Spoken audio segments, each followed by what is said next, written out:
And it is good. Jake Bates throwing right side, and it's going to be intercepted. Return past the 15, past the 20, out past the 30. Has space down the sideline. 40, 35, 30. And he is gone. A pick six for Houston. Snap good, hold good, kick up. And it is straight down the middle. Looking to throw, rolls out right. Throws end zone. Touchdown San Antonio. Cody Latimer alone in the end zone. They take a 1-point lead with 3 seconds left. 52-yarder, left hash for the win. Snap good, hold good, kick up. And it's drilled. Miami escapes week 1 with the win. Jason Sanders is looking to throw. Pass right side, wide open. Touchdown Drake London. Touchdown Drake London. Atlanta has tied this game and are an extra point away from taking the lead. Needing the 12-yard line. Handoff, Robinson left side. And going to be stuffed. A loss of 4, maybe 5 on the play. And with 50 seconds to go, the Chiefs have the ball. And most likely that does it. Ball on the 17.5-yard line. Looking to throw. Stepping up, throwing for the end zone. And caught. Touchdown Green Bay. Dontavian Wicks. 56 seconds to play. The Packers are within 3. 6:17 to play in overtime. Tua shotgun. Back to his left. 3 receivers to the right. Bunched up. Tua to throw. Has time. Plenty of time. Pass. End zone. Left side. Jonnu Smith. Touchdown Miami. They're gonna win. Let's go, baby. Here, back behind him. 3 receiving options to the left. Gonna send Smith in motion. Toss left side for Saquon Barkley. Good blocking and room to run. Pass midfield. Spinning his way. Pass to 35 to 30. 25, 20, 15, 10, 5, and the Eagles respond instantly. Saquon Barkley.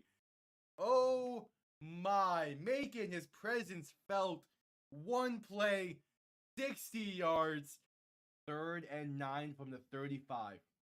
Mahomes looking to throw. Quick pass left side, caught by Piron. Has room to run. First down and more. Down to about the 17. And he stays in bounds. That will do it. The Kansas City Chiefs have escaped the Bills and have punched their ticket. All right, take 2. Let's try this again. Hopefully no weather issues. We are here. Welcome. UFL Week 9 coverage continues as the Michigan Panthers are set to play the Birmingham Stallions in a USFL Conference Championship preview. The first game today between Arlington and Memphis had a long weather delay, as that game is also starting right now over on ESPN 3. But we're not worried about that game. We're worried about Michigan and Birmingham, as this game is going to be incredible. It's going to be a massive game. And I'm going to preview for the USFL Conference Championship. Let's get it. Let's get it. This game is going to be great, even with the fact that we're seeing some backups making starts today.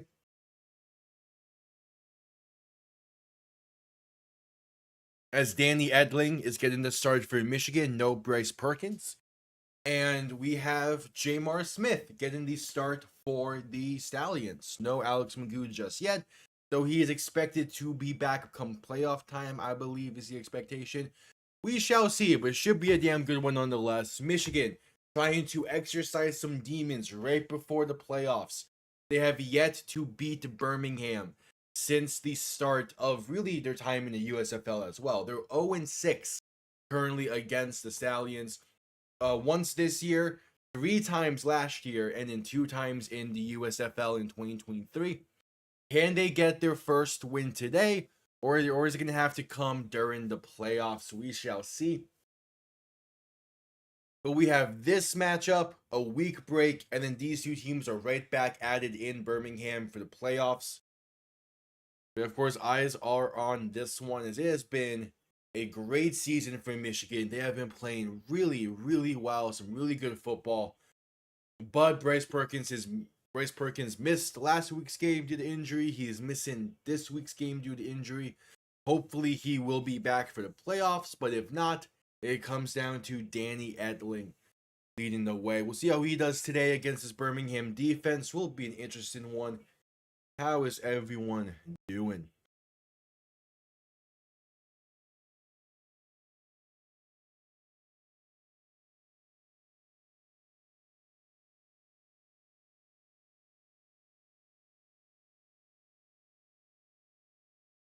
We shall see.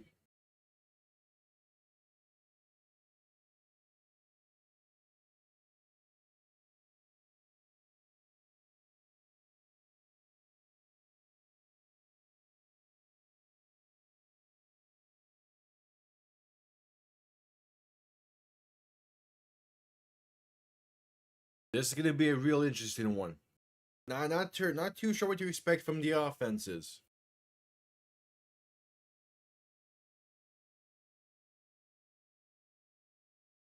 Oh, Breland Speaks back in the lineup for Michigan as well. That's a massive addition to this Michigan defense. Yeah, that's right. He is back. Sure, they're still gonna try and ease him into things, not have him be an every down D lineman just yet, like he can be. Yeah, this is gonna be a real interesting game. Toa Tower leading the way in the backfield for Michigan. Ricky Person is inactive, so is Larry Roundtree getting the running back 2 role for the Stallions today, as we're mere moments away from the opening kick in one.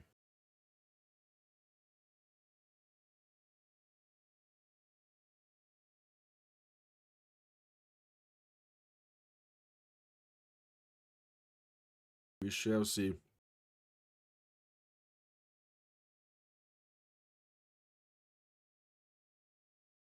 Yeah, Skip Holtz hasn't been having. This is one of the weaker Birmingham seasons we have seen from them. Yet they still find themselves 5-3 and already clinching a playoff spot.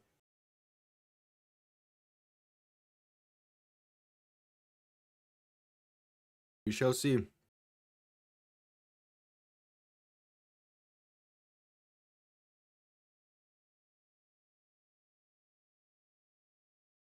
We shall see.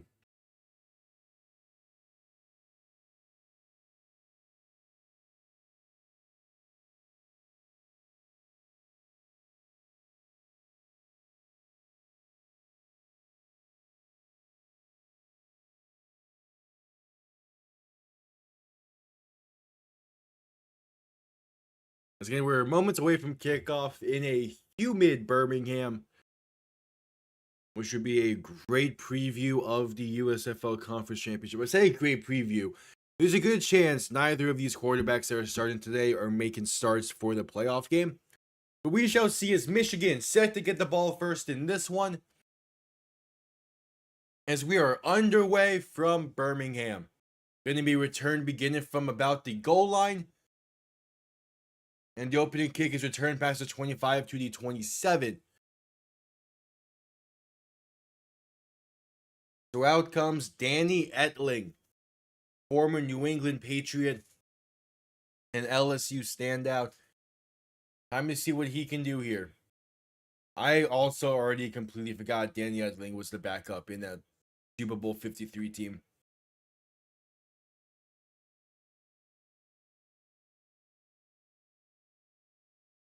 So Edling and shotgun back to his left.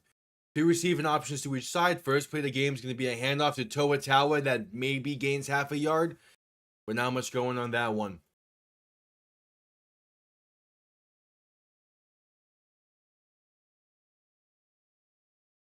All right, first play of the game, not much going for it.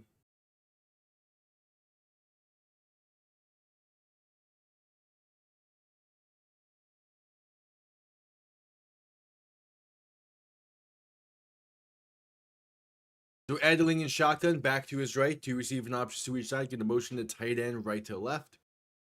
As now Edling will look to throw. Pressure coming and avoid it to his right to buy some time. Still looking and now just throwing it away incomplete in the vicinity of Toa. It's a 3rd and 10 coming up. All right, what you got? Big 3rd down. Don't want to start this game off with, again, when your woes have been against this Birmingham team, you'd really like a great start and put the pressure on them. But we'll see. Adley in shotgun back to his right. 3 receivers to the left. Gonna motion the back out wide to the right. As it's 3rd and 10, Edling to throw. Pressure coming and gonna be fumble. Ball comes loose and picked up by Birmingham. What a defensive play to start things off. Myjah Sanders, a recent addition to this Birmingham team for this season.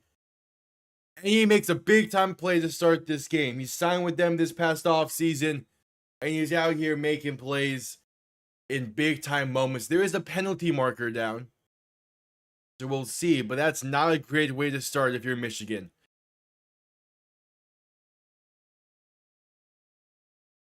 Myjah Sanders both forces and recovers the fumble.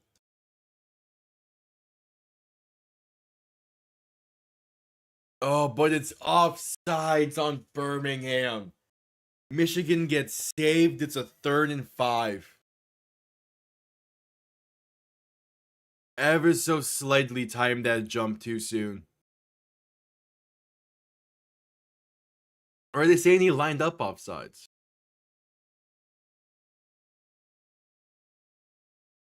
Either way, it's 3rd and 5. So Edling in shotgun back to his left. 2 receivers to each side. A 3rd and 5 as Edling looks to throw. Pass right side is going to be caught. And going to be a 1st down and more past the 45 to the 47. Deosi Mariner on the reception. And a dangerous throw by Edling picks up 20. Or picks up 15. Ooh, that's a tight one. Alright, good shit.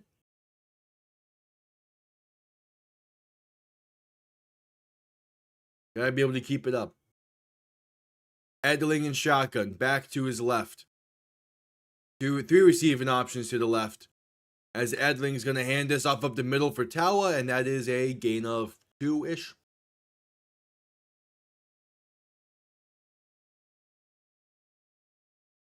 Alright.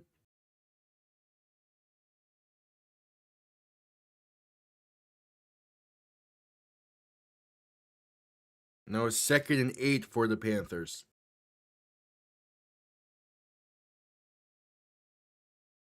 Edling in shotgun, back to his right. 2 receiving options to each side. Ball on the 49-yard line, just shy of midfield. Edling going to keep it himself right side, looking to throw, not going to keep it himself. He's going to get out of bounds after a gain of 3.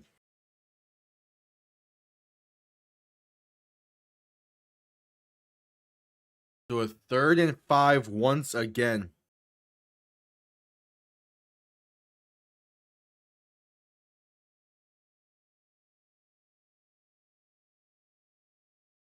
It is so funny seeing people's reactions to last week's DC Arlington game. And they're just real, and them seeing the bad play at the end once again. Edling alone in shotgun, going to look to throw on 3rd and 5. Pass over the middle, tipped at the line and incomplete. Myjah Sanders once again making a play. It's 4th down for the Panthers, and they're going to have to send this one down.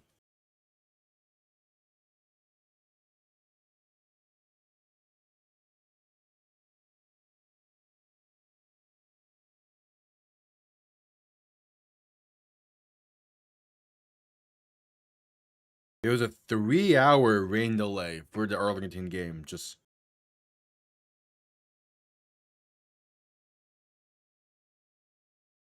Michigan's punt comes off clean and going to be caught.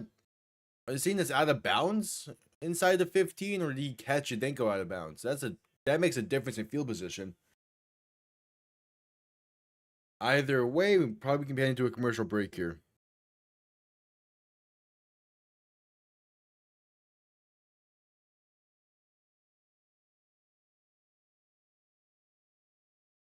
I am heading to a commercial break.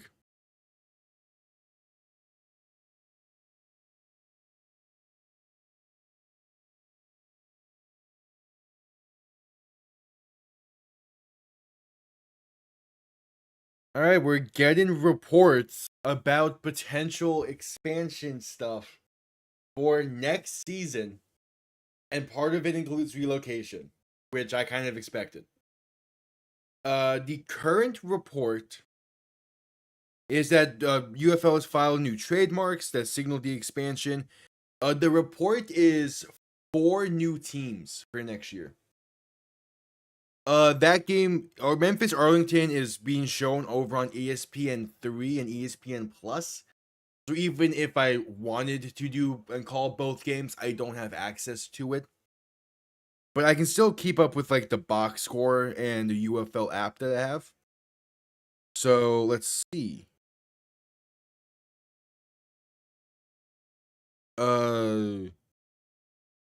Memphis wasn't able to do anything on their first drive. Seems like it was a decently length drive, but they couldn't do anything and were forced to punt. Arlington is in great field position, it seems, but it's a tied game at 0.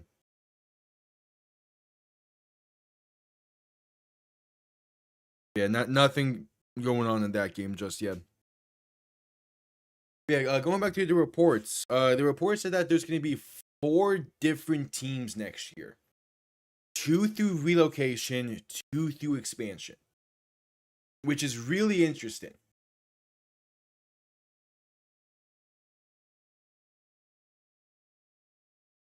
That would be nice for every team to just have a UFL specific stadium, but I don't think that's ever really going to be in the cards because it's just easier to share a stadium. Even if the UFL gets big enough to where like you need to have a massive packed stadium, a lot of cities have NFL stadiums already that can be used, and that would just be easier.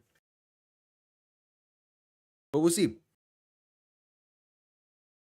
But yeah, the current report, real quick before we get out from commercial break, is we're gonna have 2 relocations and 2 expansion teams next year.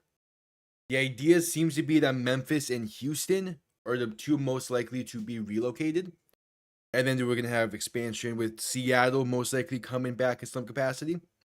But also Oakland, New Jersey, Tampa, and Philly are also potential ones due to the TV map. Yeah, so there'll be 10 teams next year, seems to be the reported idea. Obviously, things could change from now until the start of next season. So we'll see. I am a fan of relocated Memphis.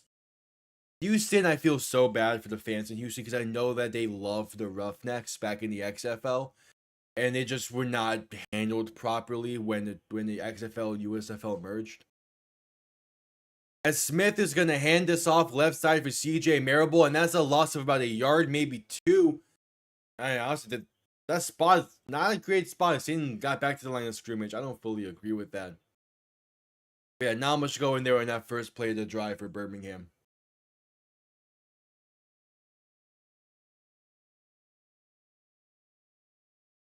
I know also a part of that same report, Columbus is talked about as being another potential city, and I would love for Columbus to get involved there.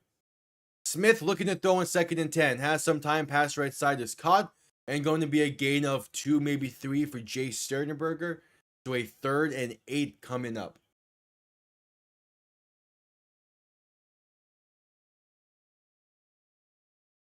Oh, I'm just now realizing that Birmingham's starting center is a UCF alum. Hell yeah.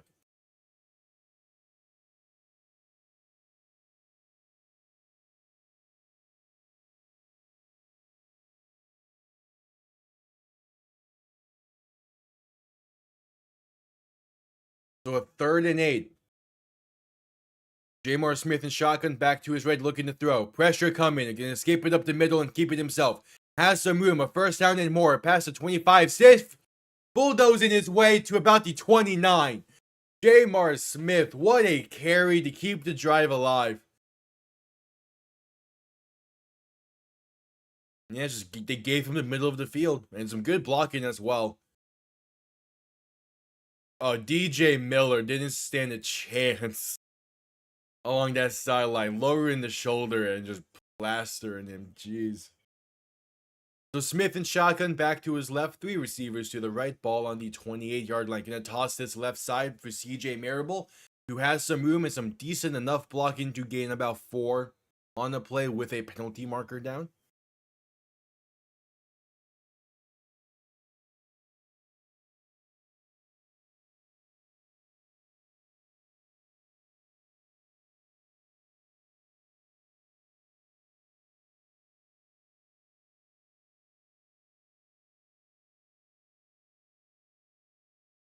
And they're gonna call holding against Birmingham. Calling on that former UCF alum that was shouted on earlier, Cole Schneider. So it's gonna be a 1st and 20, or 1st and 17 coming up.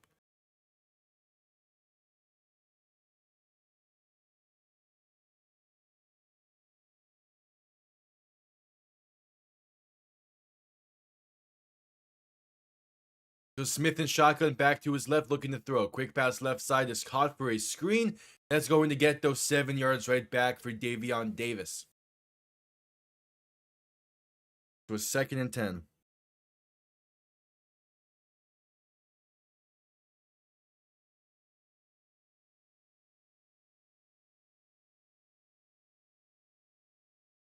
Yeah, I think at least Seattle coming back would do wonders for the league, because they have a very passionate fan base that love the Sea Dragons. So I'm a fan of them coming back. I also like the idea of Columbus getting the team again. That would be a nice one. As a handoff up the middle on 2nd and 11 for Marable is going to be stood up and only a gain of 2. So once again, a 3rd and long for the Stallions. I have now made 2 videos on cities I would like to see the UFL expand to. One from a few weeks ago, one from last year. But in both, I made a point of talking about brand new cities that would not have been a part of the recent years of spring football. Yeah, I mean, I think Oklahoma definitely deserves a team in the UFL, either OKC or Tulsa. Pass left side is caught by Sternberger for a gain of 7. Not enough for a first down, but it is a 4th and short. So we'll see if Skip Holtz gets aggressive here, but does not seem like that will be the case. So they're going to send this one down now themselves.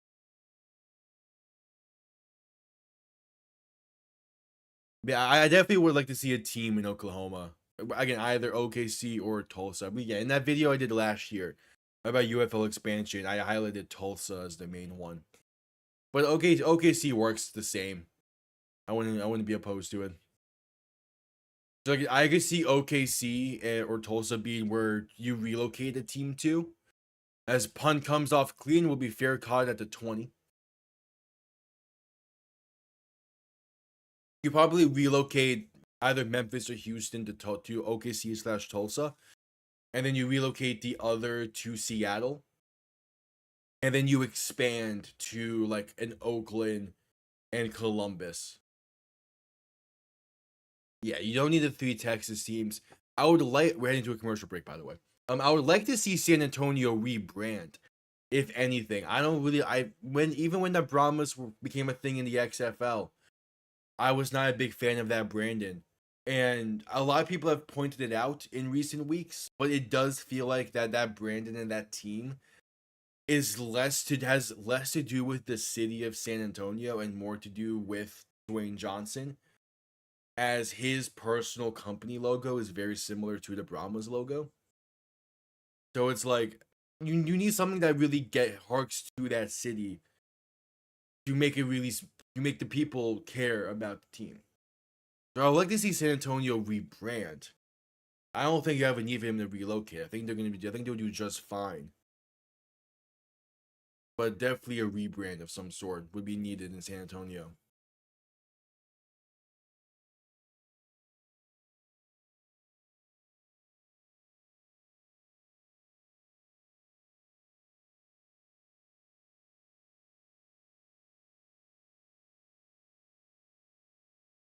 We'll see.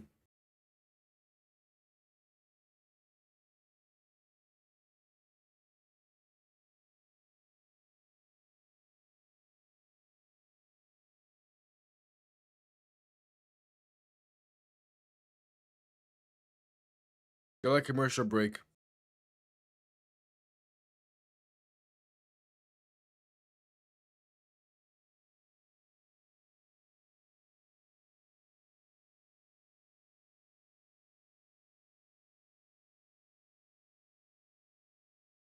We shall see.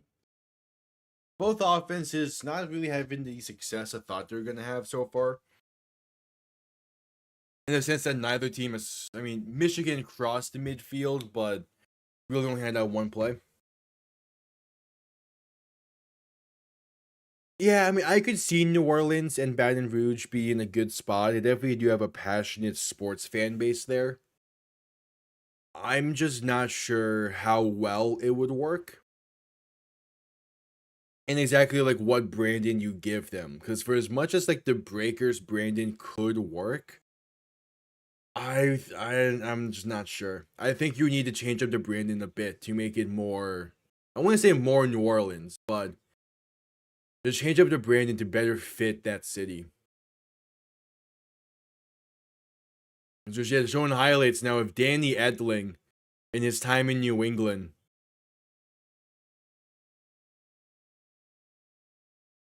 I mean, he has the start today for Michigan. We shall see. The second offensive drive for the Panthers are about to be on their way.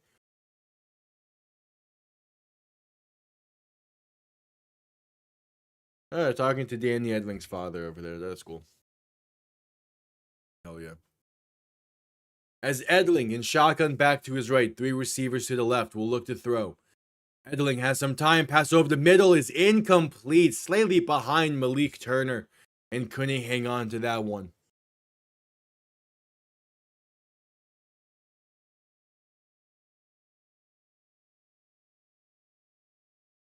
ABC has a loud Leo and Stitch advertisement in the bottom right corner of the broadcast. I have heard bad things about that movie. Yeah, Bryce Perkins is injured. He was a game time decision last week. I would imagine now at this point, since they have clinched a spot, they're going to play it safe with him and just make sure he's healthy for the playoffs. So I wouldn't expect to see Perkins until the playoffs, or maybe some parts of next week. As a handoff to Nate McCrary will gain about 3. Set up a 3rd and 7. Yeah, 3rd and 7 for the Panthers. Trying to get something going here. The Renegades and Showboats are still tied up at 0 with 7.5 to play in the first. Thank you to the bottom ticker there, ABC. As Edling and Shotgun back to his right, 3 receivers to the left. Birmingham going to send some pressure. Edling, quick throw over the middle is caught for the first down. A gain of 9. Cole Hikutini on the reception to keep the drive alive. And that's some nicely dialed up pressure, but good quick thinking by Edling. You see that pressure coming off the left side, you throw it left side to replace it because you're going to have a man there. And good job by Hikutini to hang on to that ball. So Edling and shotgun back to his right, 3 receiving options to the left as well. Going to send the receiver in motion as they touch pass this to him. It's Malik Turner who has some room and going to get up to the 40, a gain of 8. We had some good hitting going on in this game early as well. Yeah, that was Hava Tizino making the tackle there. Good shit.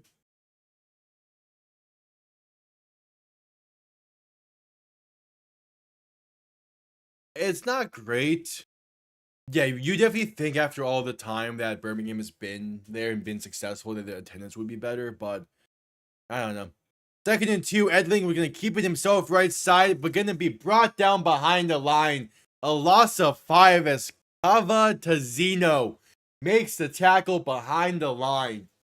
And it's a 3rd and 7 once again for the Panthers. Tried a little RPO action, and there was a man. The OC Mariner was getting open, but Birmingham read that play like a book and got to Edling before he was able to get rid of the ball. Before that play was able to fully develop. Good defensive play. As Edling in shotgun, back to his right, 3 receivers to the left looking to throw. Has some time, pass over the middle is caught, and going to, I think that's inches. Yeah, it would be 4th and inches. It was caught by Malik Turner, but just couldn't quite fight enough to get the first down. So we'll see. Michigan has a decision to make. It's 4th and inches. You're in your own territory against a team you have yet to beat in your history. We're in this new era of the Panthers, I should say. So this 17 inches short. So it's about 4th and a yard and a half. 4th and a foot and a half. What you gonna do?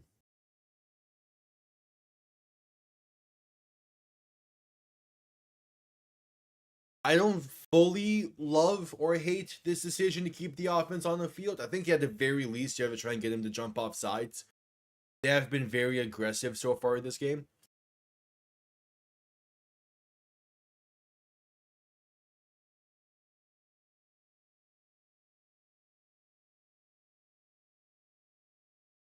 As yeah, Edling under center.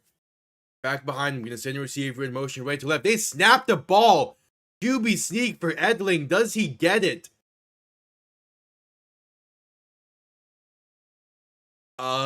It's close. They're gonna say he got it. Probably by like an inch or so, but Danny Edling converts to 4th and 1. And they keep the drive alive. All right. That's a gutsy play call.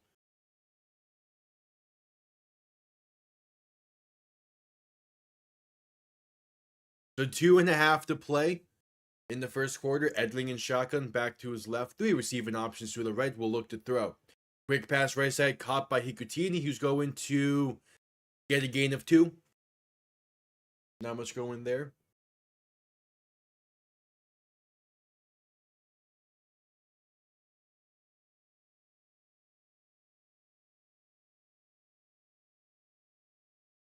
I definitely feel like by this point, Birmingham should definitely have better attendance. I say that like they're not getting average. They say that like they're not averaging 10,000. Like they're still doing fine. They're not to Memphis or Houston's level just yet. Edling and shotgun back to his left. 3 receivers to the left as well after motioning the receiver over. As they're gonna quick throw left side, a screen for Marner. He stumbles but able to get back up and spin his way for a first down and then some up to the plus 45-yard line. A solid play that could have been a whole lot better if Marner was able to keep his balance early on in that play. Under a minute and a half to go in the first quarter. That was a gain of what, 10-ish, 10, 11, could have been more.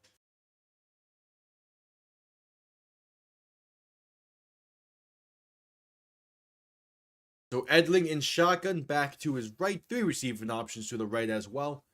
First and 10 from the plus 45. Gonna hand this off up the middle for Toa Tawa, and that's going to be a gain of 3.5.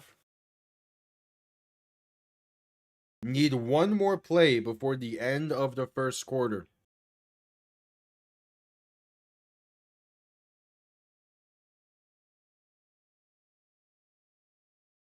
It's a 2nd and 6.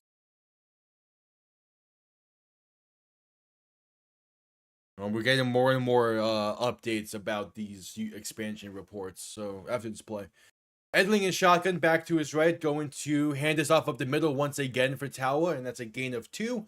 As that should bring us to the end of the first quarter. 15 minutes in the books, all squared up at 0. As Michigan will be facing a 3rd and 4. There's 10 seconds left. They're not breaking the huddle in time. 2, 1. Now it's the end of the first quarter. So 15 minutes in the books, all tied up at 0. And Michigan having a 3rd and 4 when we get back from a commercial break. Okay, so again, the UFL has filed 4 trademarks for team names. One of them was the Oakland Invaders. So that increases the potential of Oakland getting a team back, with of course nothing being set in stone. But it does seem like Oakland is a city in the sights for UFL higher ups. And I love that. I love that decision if they do end up putting a team in Oakland. I talked about it a lot in my initial UFL expansion video from last year about how Oakland / Sacramento / the entire Bay Area really does deserve a team again after what happened with the Raiders, the Athletics, and the Warriors all leaving Oakland. So putting the team back there would be really good. And it is a really passionate fan base that they have in Oakland as well. And they would absolutely love to support a team again. The only question I have is, what do you have the Brandon be? Yes, you could bring back the Invaders name, but are you going to modernize it the same way you did the Showboats and that not really work well? Or like how you did with mainly the Showboats?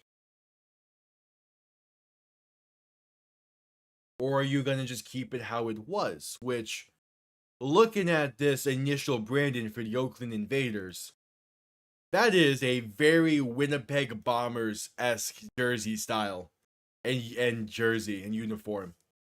But it's not a terrible logo either. Like, it could definitely work. I'm just curious to see what they would do with this.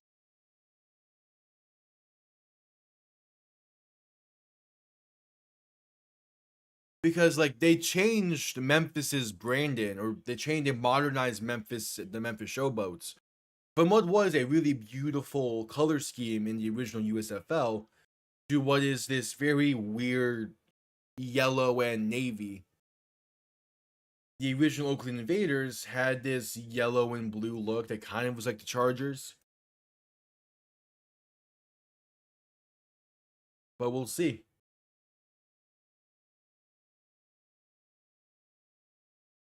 That is assuming they do make their way back to Oakland and bring back the Invaders name in the first place.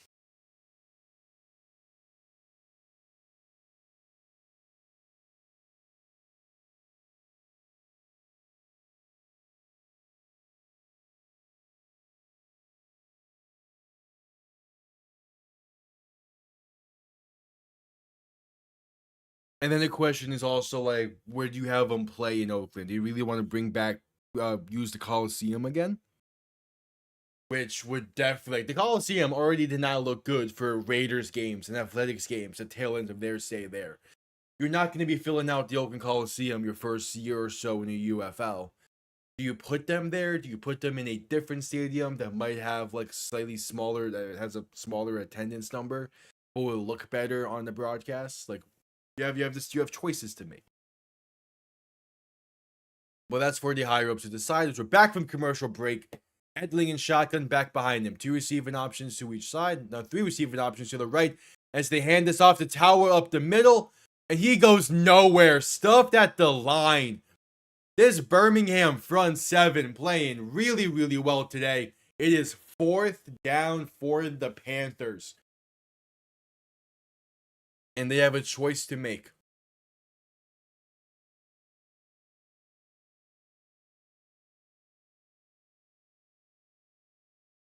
They already went for it once earlier on this drive. Or they can go for it again. Seems like they will. Edling in shotgun. Back to his left. 3 receivers to the left as well. It's a 4th and 3. Edling to throw. Pressure coming. Pass left side. It's caught by Tawa. And gonna be enough for a first down. Past the 35 to the 34. I believe. Yep, down to the 34-yard line. Gets just enough for that first down. A good throw by Edling, all things considered. He had 2 guys ready to lay him out. Gets that ball out just enough to Talwa, who's able to just barely hang on to it and pick up enough. Edling and shotgun back to his right. 2 receivers to each side. 1st and 10 from the 34. Edling going to hand this off to Nate McCrary, who only gains about a yard on the play. Yeah, Only 7 have won the Super Bowl, and the Giants are 2 of them. I want to say. I believe I know they were a wild card in 07. I want to say they were also a wild card in 2011. I want to say the Giants are 2 of them. Who would the others be? I need to really think about that. I probably could figure it out. Ending play action, looking to throw on 2nd and 9. Has some time, passing deep. Left side has the man wide open. Touchdown, Michigan. DOC Mariner was wide open. Birmingham completely lost sight of him. And it is a 6-point Panthers lead.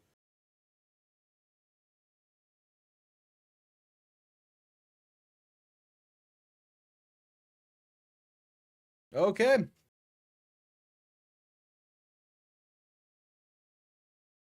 Oh, yeah, he completely lost his man. Holy. Talk about some blown coverage.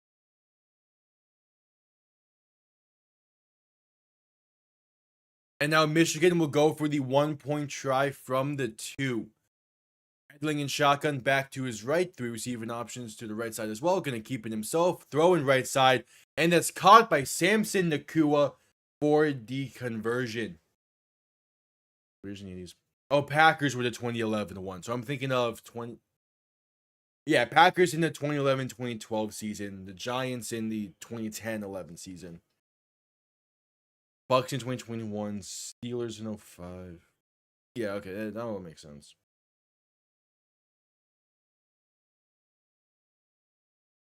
I forget that. Oh, yeah, because they played the NFC Championship in Chicago that year.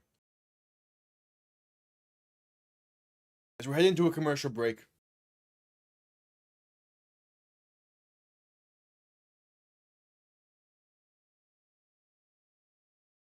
Raiders, Packers, Bucks, Steelers, Broncos, and then Giants twice, yeah.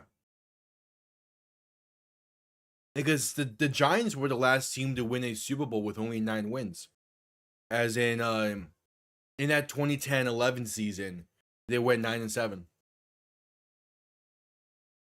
Yeah, because their run that year, the Super Bowl was really nice. Because they beat the Cowboys, they beat the Packers, and I want to say they beat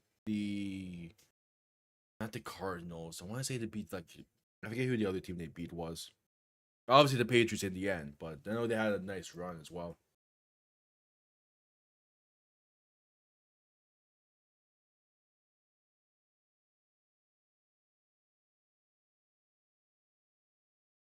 There you go.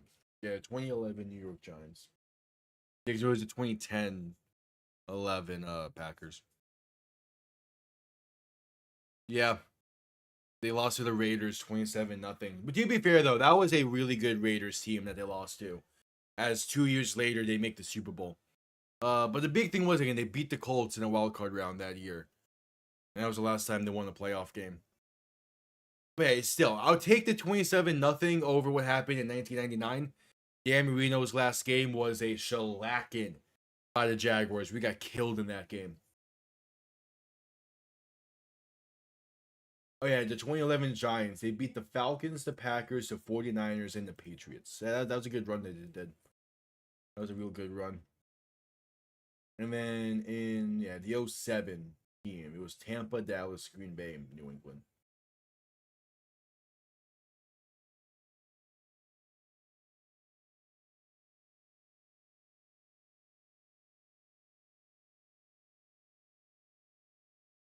Oh, damn. Steve Spagnuolo was the DC for the Giants in 2007? I did not know that. Yeah. Damn. How many rings does he have then? Well, he has 3 with KC, then went to 4 rings.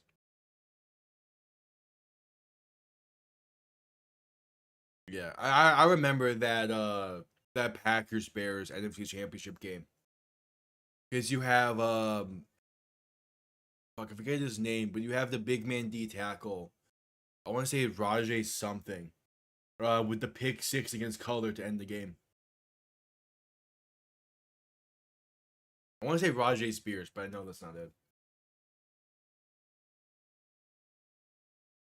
Oh yeah, but Mariner completely blows by this Birmingham defense on that touchdown. They're showing a replay of it.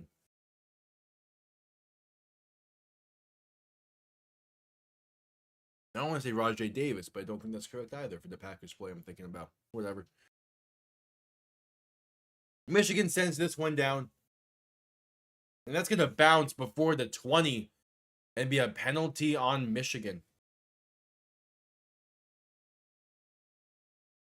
Yeah, that season was weird. For sure. But I wouldn't say they had the easiest of roads, though. I mean, yeah, they had the Commanders in a wildcard round, which ended up being a pretty tight game. But then they traveled to New Orleans to play last year Drew Brees. You traveled to Green Bay to play the one-seeded Packers. And then they played the Chiefs in the Super Bowl. So really, like, those final 3 games were all tough matchups. They just had a really nice team. And honestly, Tom Brady probably should have retired after that season. Instead, he played 2 more years and didn't get that same high, but fun. Handoff right side for the first play of the drive that began at the 40. He's going to lose about 1 yard, maybe 2 for Larry Roundtree. I mean, yeah, it was for much the same reason that the Chiefs lost to this one last year. The Chiefs' offensive line was terrible.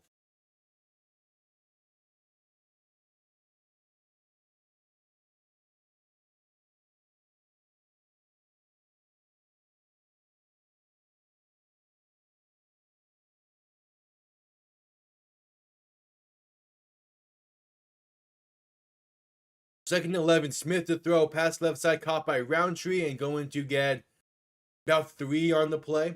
So a 3rd and 8 coming up. And now there's a penalty marker down. What should this gonna be?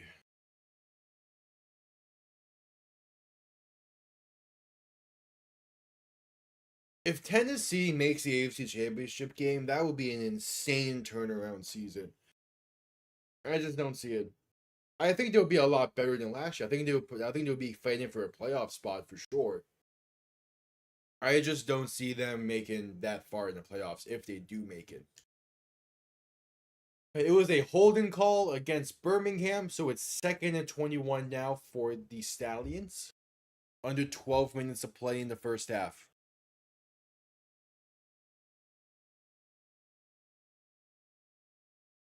Smith looking to throw. Pressure coming. Going to trying to escape it, but unable to and sacked. Back near the 23-yard line. As he tried to step up in the pocket. And went directly into the arms of TJ Carter. As it is going to be a 3rd and long for the Stallions. A 3rd and 26.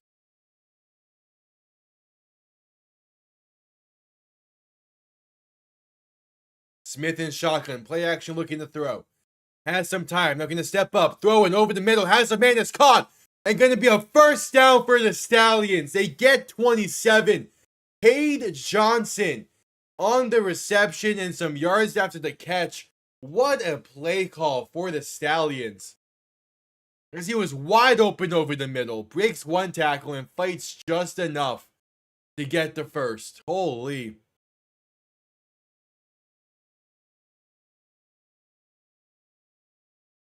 That is crazy that they were able to convert that. Smith alone in shotgun. 3 receivers to the left, 2 to the right. Looking to throw once again. Gonna try and step to his right and sacked. Back near the 45-yard line. That's Ron Stone Jr. on the sack this time. And it takes 3 steps forward, 2 steps back. So 2nd and 15 now for the Stallions.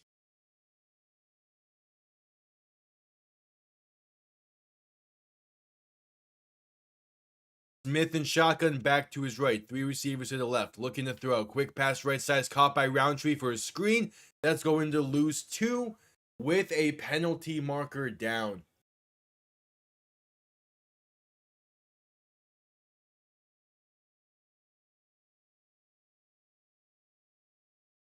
They call roughing the passer on the Panthers. That's a bad penalty to take. Yeah, you hit him late. There's not a lot of force there, but you just hit him late.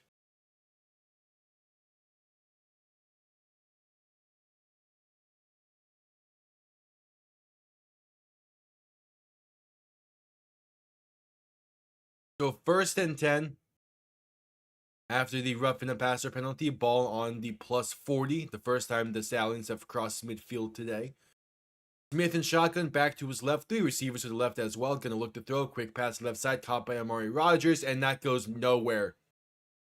Nothing on the play. Trying to get the screen going, but just nothing.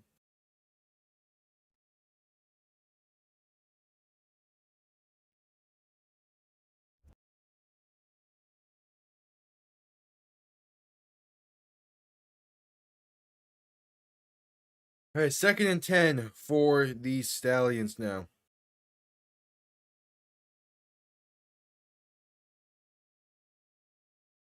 Smith alone in shotgun. 3 receivers to the right, 2 to the left. Smith to throw. Pass right side is going to be incomplete.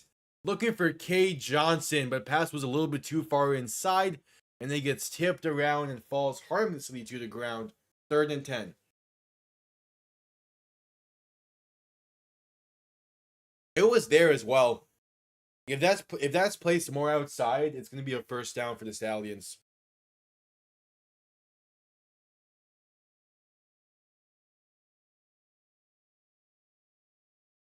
Smith and shotgun back to his left, 2 receivers to each side, motion in the back out wide to the right.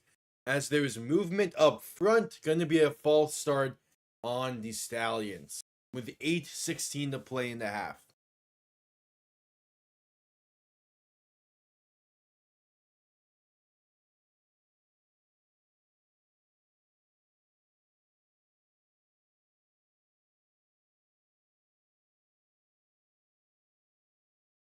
To a 3rd and 15 for the Stallions, looking to respond and answer the Michigan touchdown.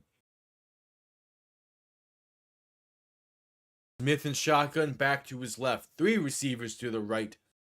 A 3rd and 15. Smith looking to throw once again. Has time. Quick pass left side, caught by Roundtree. And he's only going to get about 4.5 on the play.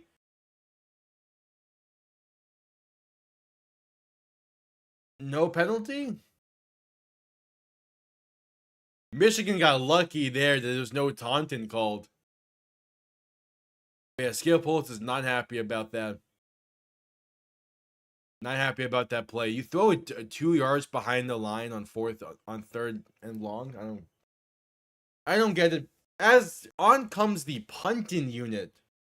So a nothing drive there for the Stallions. As it's 4th and 11 with 7:15 to play in the half. Punt comes off clean. Trying to pin them deep. Going to be fair caught at the 15.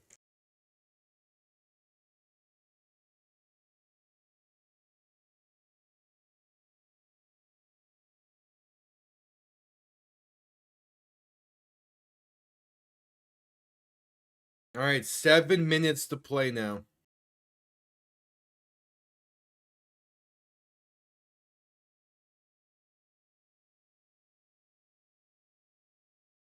Yes, it is showing this one. The Arlington-Memphis game after a 3-hour rain delay is being shown on ESPN3 and ESPN Plus, which I don't have access to, even if I wanted to call both games. So we're at a commercial break now with about 7 minutes to play in the first half here. And through 2 drives each, it's a 7-point Michigan lead as they look to try and beat the Stallions for the first time in this new era of the Panthers that started back in 2023.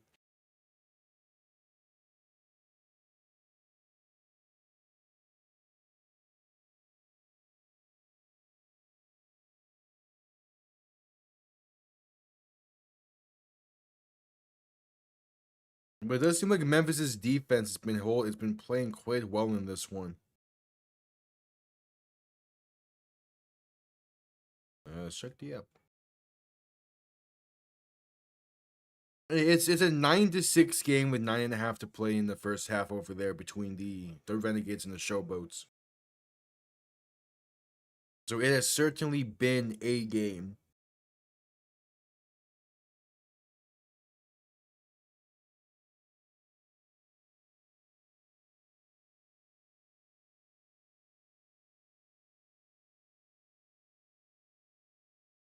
Memphis had a failed 2-point try. Okay.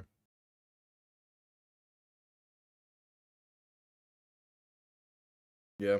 So yeah, that game's going on. I wish I would have been able to call that game earlier today, but again, just the weather delay was bad,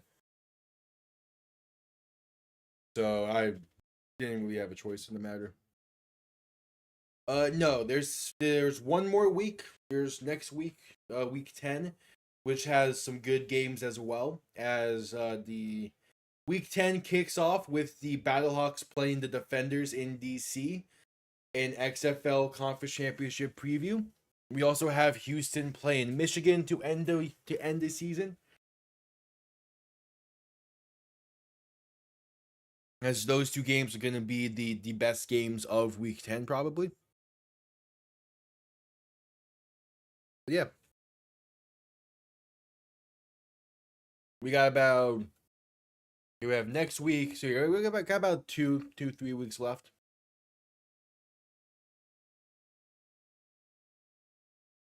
Counting next week and then the playoffs, which span technically a week.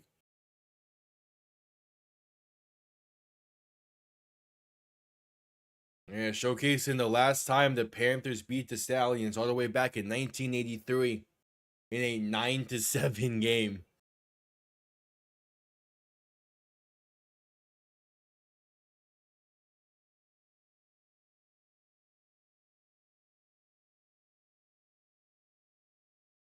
As Danny Etling in shotgun, the back behind him. I'm going to shift it back to his right. First play of the drive, 7 minutes to go in the first half. 2 receiving options to each side for the Panthers. They're going to look to throw a quick pass right side, is off the mark and incomplete. Looking for Devin Ross, and which is a pretty much a high throwaway. Yep. I would be... That I kind of wish I was able to like watch that Scott Norwood wide right in person, or not in person, but like live. Obviously, I wasn't able to. I wish I was though. It was fun to see Tyler Bass miss wide right in the playoffs a few years ago. Edling alone in shotgun, 3 receivers to the left, 2 to the right. 2nd and 10, looking to throw. Pass left side is going to be caught, and only a gain of a yard for the Panthers. That's Jalen Moore on the reception, but not much able to go afterwards. Under 6.5 to play in this first half. And what could very easily be a defensive game the rest of the way.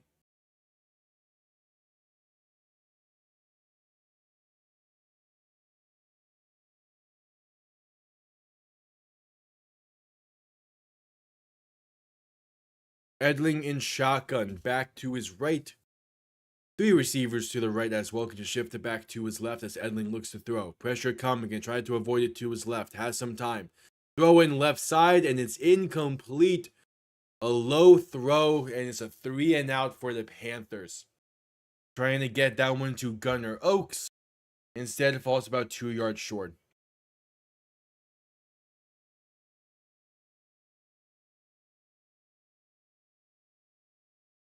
Yeah, that was a terrible loss. That was a terrible loss. I mean, the fact that like Tyler Bass hit a career long 61 yards to end that game, like that was terrible, man. It was terrible. I mean, we beat Buffalo that week, and Poyer doesn't make that mistake. We're in the playoffs, probably. It's a bad loss. Even that Arizona game, like the defense lost us 2 games that last year. It was just a bad. It was just a bad season. You can say the defense cost us the playoffs for those 2 games. You can say that if Tua stays healthy, we start the season 3-1, 4-1 probably, and make the playoffs that way. It's just tough. It was a tough season. That there's definitely was more good than bad to take out of it, and I like how the team is being built for next year. The secondary, I feel at least, is very close to being in a really solid spot. I mean, if we can just lock in and get Asante Samuel Jr. and Rasul Douglas, I think we'll be fine secondary wise. Smith to throw in first and 10. Pass over the middle is caught. Going to be a first down and then some to about the plus 30 for Jordan Thomas. No, we're not treating too well. At least not yet. That I could see being a next year thing if he gets injured again and we have another terrible season. Dua's not being traded this season. He's just not.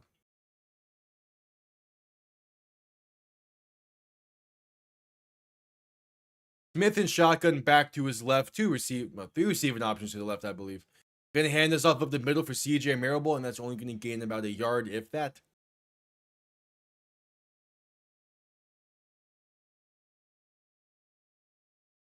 Yeah, I mean we just signed Blaine Gabbert's younger brother. That's something.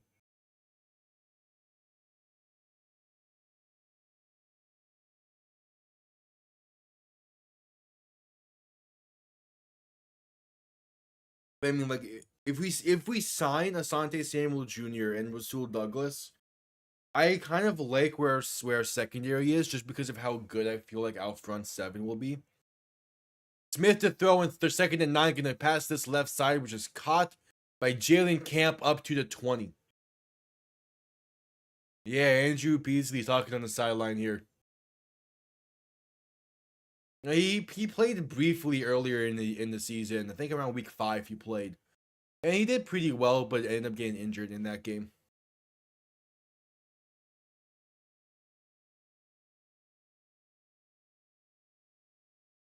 Yeah, I mean, Birmingham has played so many different quarterbacks this year. It's kind of been a crazy. They're still 5-3. Handoff up the middle on first and 10 is going to gain maybe a yard for CJ Marable, but not much going there.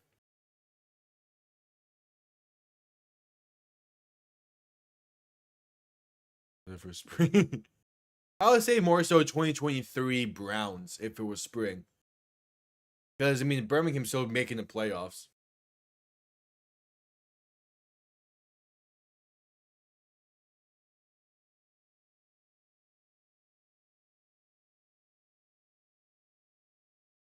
Smith and shotgun back to his right. 3 receiving options to the right as well for second and 9. Going to keep it himself right side. Now throw in end zone. And it's caught. Is it caught or is that picked? Now the ruling is incomplete. Could have been a touchdown. Could have been an interception. Ruling it incomplete. Who knows what happened on that play? Looking for Davion Davis, and it's in his hands for a majority of the time there. And then I guess he loses possession at some point, and it ends up getting in towards Kanai Lovely's hands. We'll see what the review says about this. But that's a good throw from Jamar Smith. And unless the ball moves early, unless the ball moves when Davion Davis hits the ground, I think this will be a Birmingham touchdown, if anything. As we've entered a 2-minute warning, it seems we're heading to a review as well, so we'll see.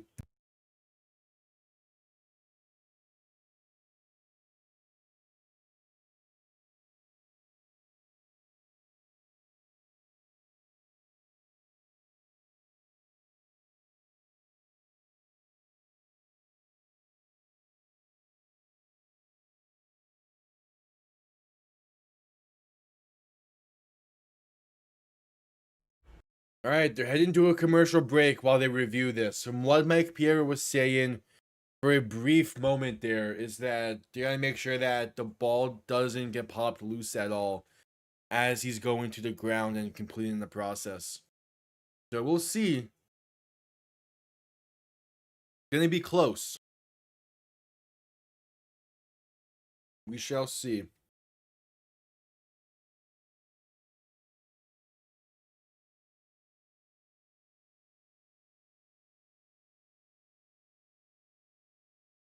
But yeah. And this has been a really solid game so far. I will say that.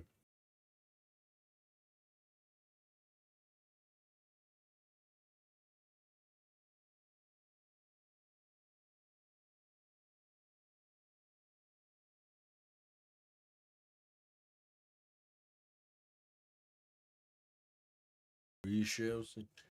If I have to say what I think this play ends up being, I think it will be a touchdown. I couldn't, but at the same time, like the call on the field is incomplete.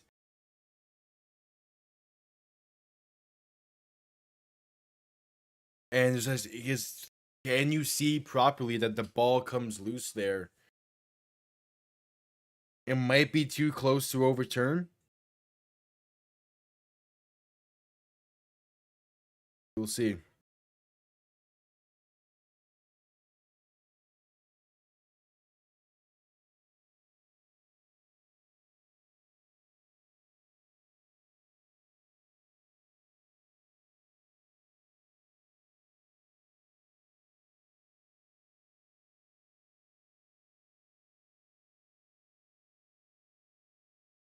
We're still at commercial break.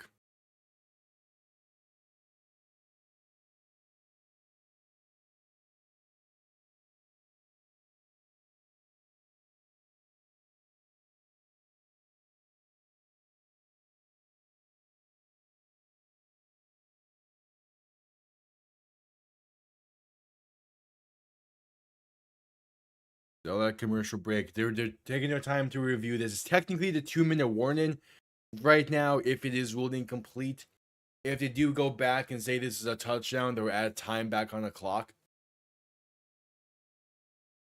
But we'll see. As we're just coming back from the commercial break. Here's Mike Piero.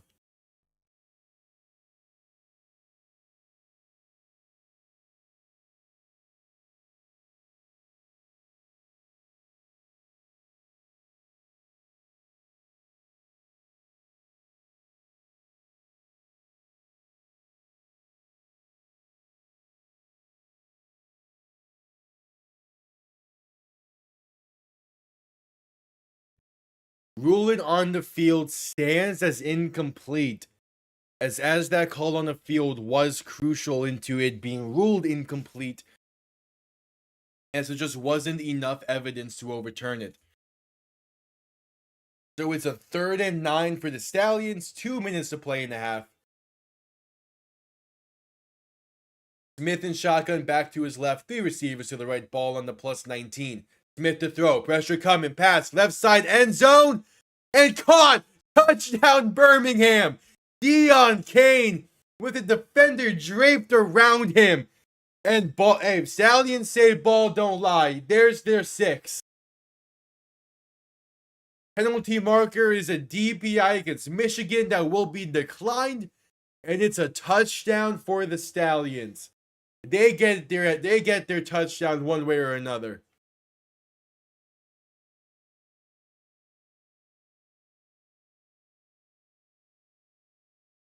Great play by Deon Cain, man. Holy. And great grab as well. That's a great play by the Stallions. All right, the 1-point try from the 2 in order to tie this game up at 7 with just under 2 minutes to play in the half. Remember, Michigan gets ball. No, the Stallions get ball to begin the second half. So they're sitting pretty good right now. Smith and shotgun back to his right, going to look to throw. Now going to keep it himself. And he has a free lane he gets in. 7-7 with 1:54 to play in the first half. Michigan still has a chance to retake the lead, but to retake the lead as they enter halftime. But we shall see. This game is probably going to come down to the wire, like all of these matchups have between these two teams.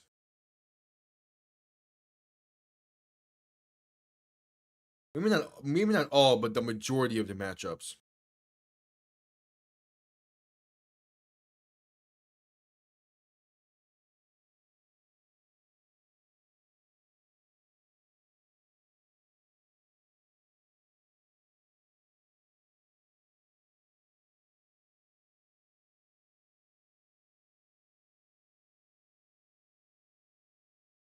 We shall see.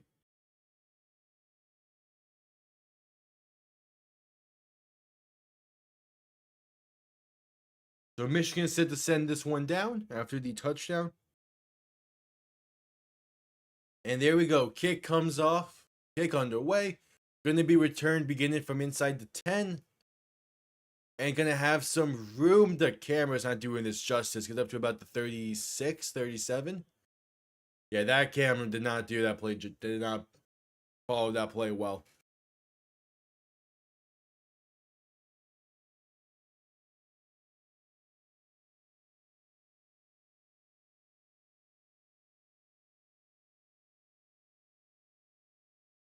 All right, 149 to play in this first half.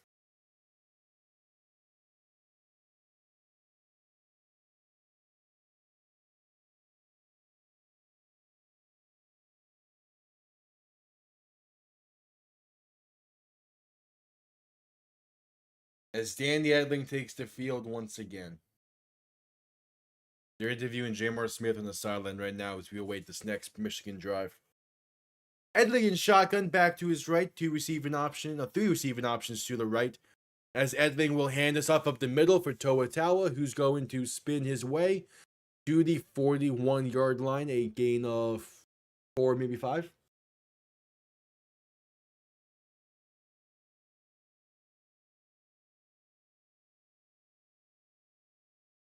Again, this isn't the same Michigan special teams that they had last year.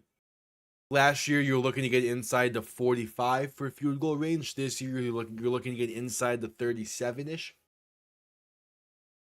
Edling in shotgun, back to his right. Three receiving options to the right as well. Going to hand this off once again to Tower up the middle, who finds some room and gets to midfield before being brought down. It's a first down carry for Toa Tawa. And finally, he has a little bit of a breakthrough rush in this game.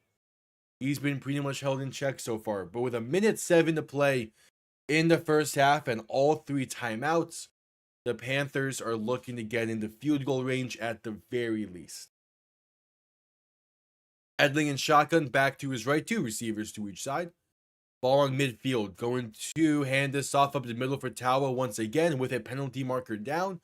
And that's going to be a gain of 3. And this might be an offsides on Birmingham. And yeah, that's what the line judge is going to say. Offsides on the Stallions.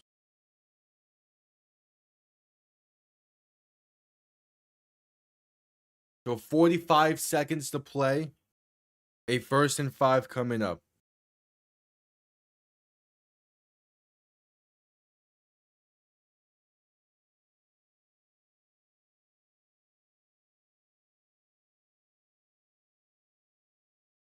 Edling in shotgun, back to his right. 3 receivers to the right as well.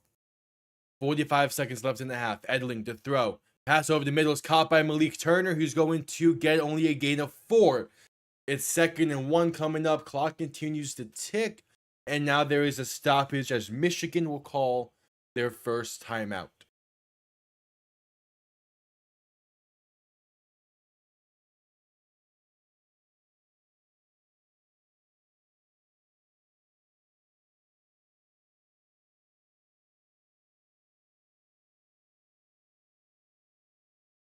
So 38 seconds left in the half. And just trying to get in the field goal range at the very least.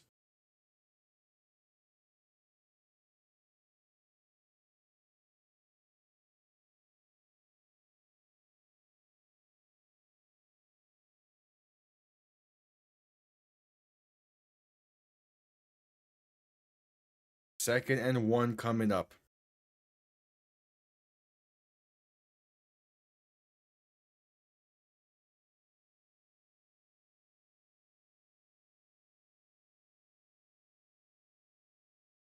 Edling in shotgun, back to his left, 2 receivers to each side. Need about 5-ish more yards for field goal range. As Edling will look to throw, has some time, pass over the middle, is incomplete. And some big collisions there. Picatinny gets up fine, but there's 2 Stallions slow to get up after that play. Massive collision. That's a hospital pass.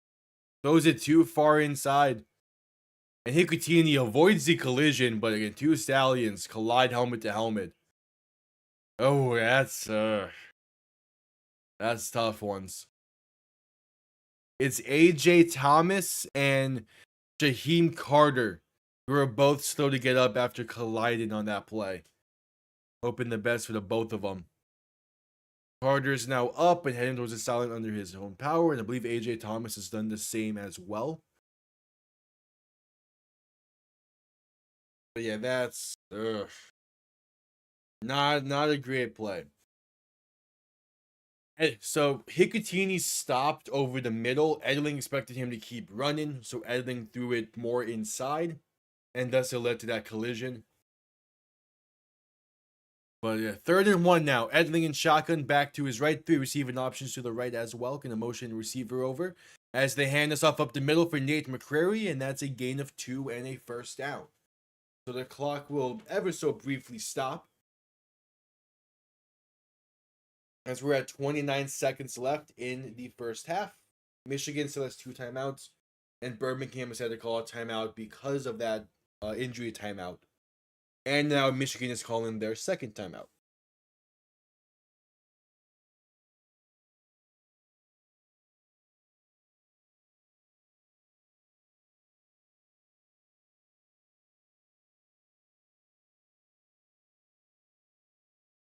So again, the last time these two teams played in Birmingham, it was a 19-20 win for the Stallions after Jake Bates missed.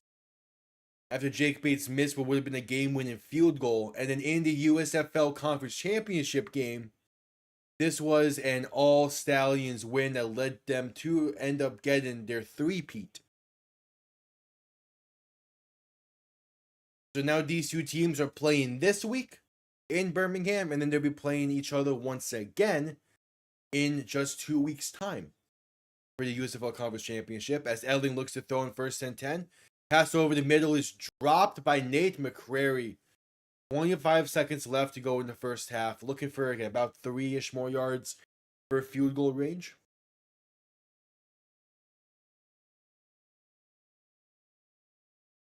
Also, when these two teams played each other earlier in the season, it was a muffed punt that decided the game, as Devin Ross couldn't hang on to the punt, and that set up Birmingham to run out the rest of the clock.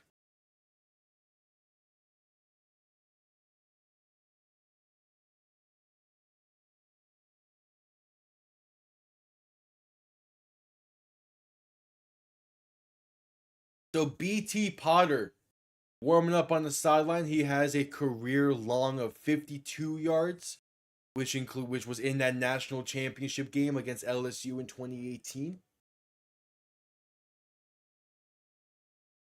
And he's had some massive shoes to fill this season, replacing the Jake Bates from last year, who was a legend in Michigan, and where next week you can get a Jake Bates bobblehead if you go into the Panthers final game of the season against Houston. So a little fun tidbit there. And now Jake Bates, obviously the kicker for the Detroit Lions, he had a really solid first season in the NFL. As Edling and shotgun back to his right, 2 receivers to each side looking to throw. Birmingham sends 4. Pass left side caught by Samson Nakua, going to fight his way to the 35-yard line and going to get down. Michigan, go and hurry up. They have a timeout if they need to use it. Edling going to be under center. There's no need to spike this, and they're going to. I would have ran another play, but they spike it with 7 seconds left when they had a timeout. It's a 4th and 6, so out comes BT Potter to give Michigan the lead entering the half. We have seen in this stadium before, earlier on in the season, we have seen a kick 6. In the Birmingham-Memphis game, we had a kick 6, and actually BT Potter's career long is 56. He hit that, I want to say last week he hit that. He's 8 for 12 on the season.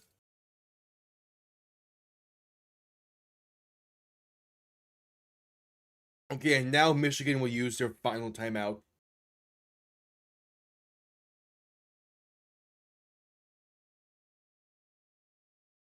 So again, it's 4th and 6. 7 seconds left in the half. And BT Potter, he has a leg on him. It's just not the same caliber of leg that Jake Bates has. His leg is insane that he can kick from. BT Potter, again, his career longs from 56. This is going to be another long kick for him. From 53. Ball is on the left hash, 53 yards out to give Michigan a 10-7 lead. As there's movement up front before the snap, the kick would have been wide left and no good. But there's going to be a false start on Michigan. Not going to push this kick back.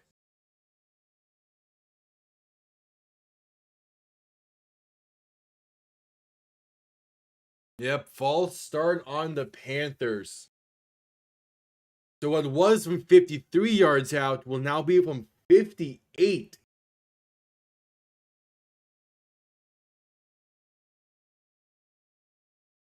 Yeah, it's a nice job by the special teams department of Birmingham.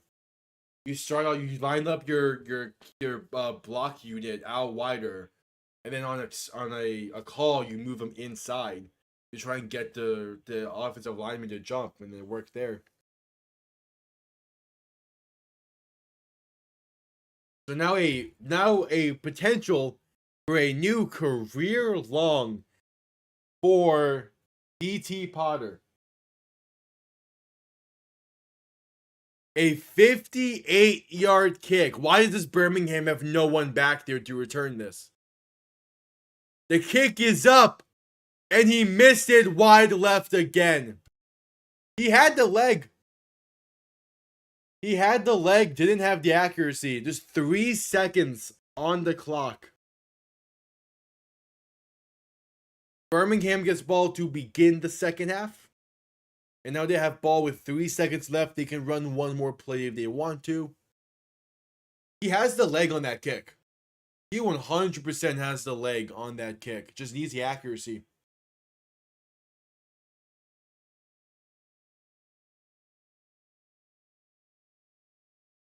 It's there. Like, it's there.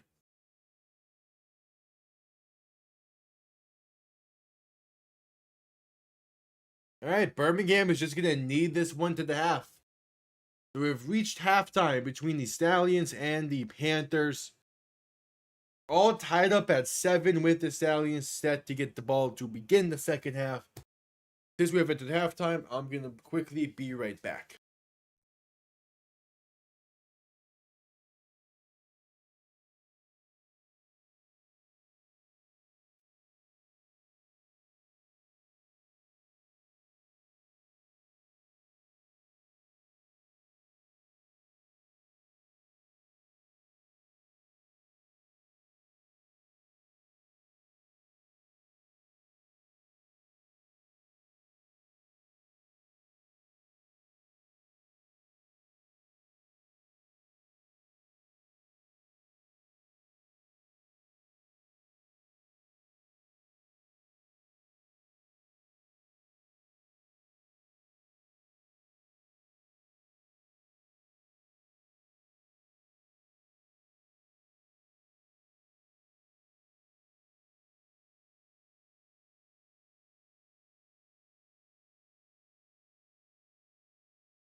All right, I'm back. I'm back. We still at halftime.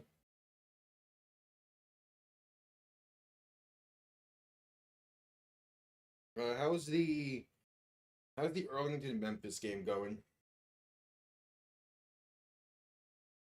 It's a 12-9 Arlington lead at the half. Okay.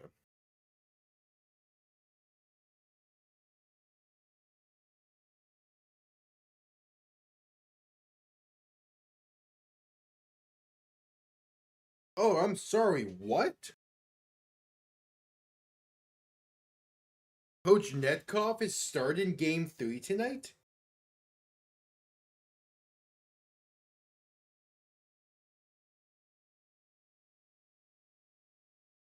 I mean, Freddie Anderson has not been playing well, that's for sure.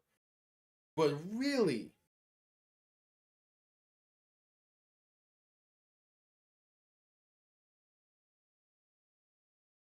it has not really been on Freddie Anderson that the Hurricanes are down 2 in that series right now. They've been turning the puck over, it's not been putting shots on net.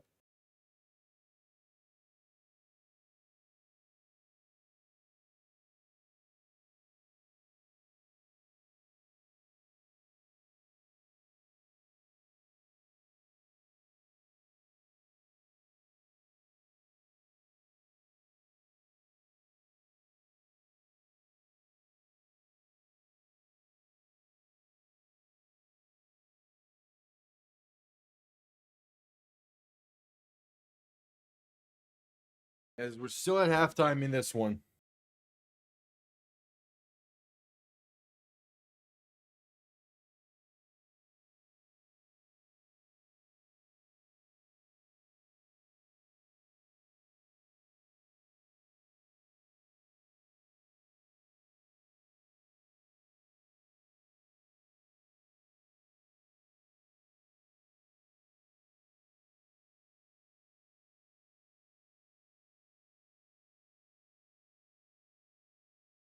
We shall see.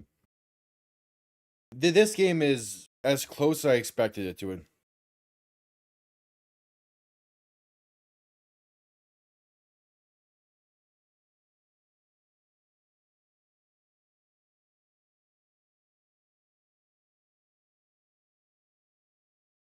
We shall see how the second half goes. It's been we have a lot of games this year where the second half was vastly different than the first.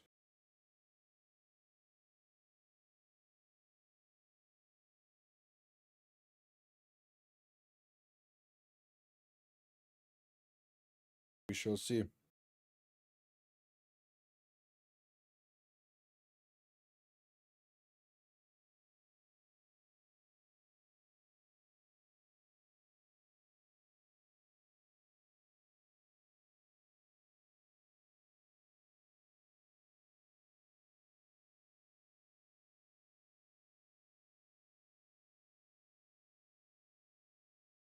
We shall see.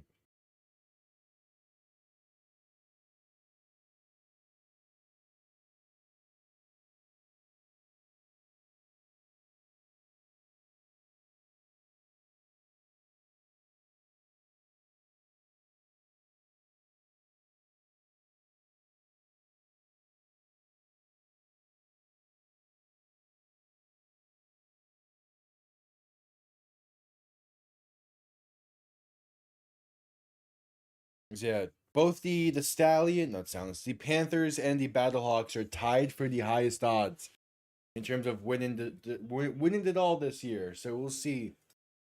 Can the Stallions four-peat, or is this the year they get dethroned? We have one more half to play in week 9. We'll have today for week 9, as we have one more game tomorrow at 4 p.m. EST.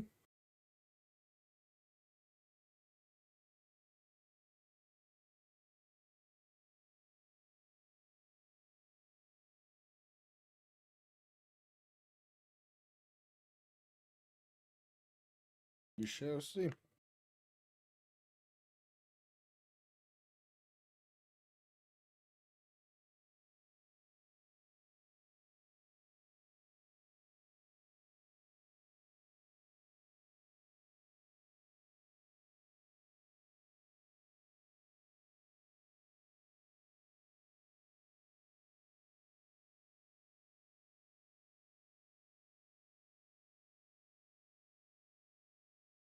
We shall see.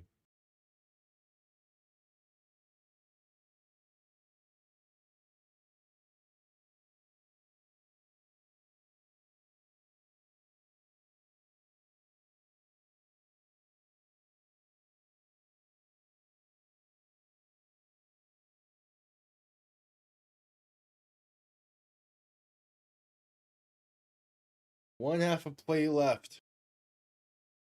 And then also, I'm still debating it right now.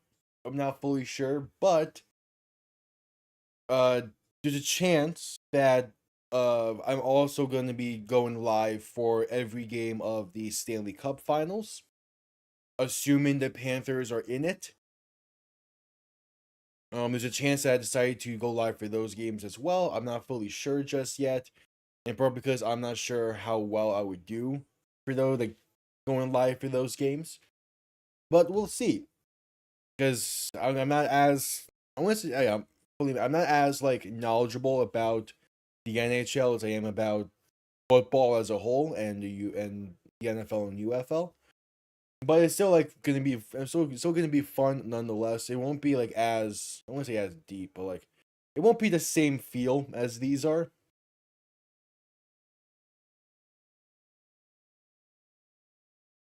But it's still something I'm considering doing. No guarantees just yet. Obviously, first got to make sure the Panthers get to the finals first.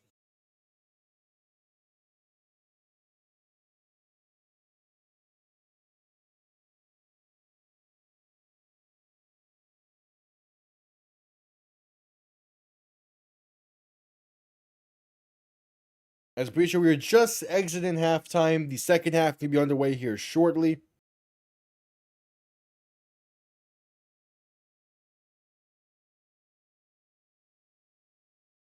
As has been a very, very good matchup between the Panthers and Stallions so far.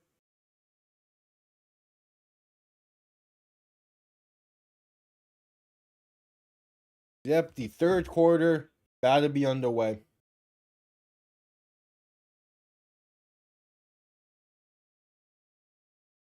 This USFL Conference Championship preview is going to come down to the wire. Okay, it's been a fairly even game so far, so there's that.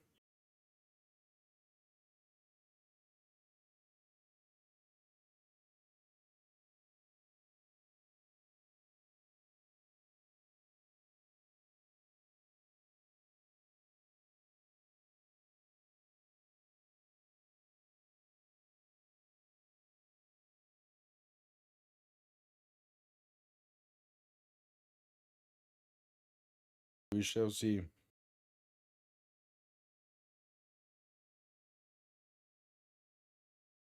Third quarter going to be underway here soon.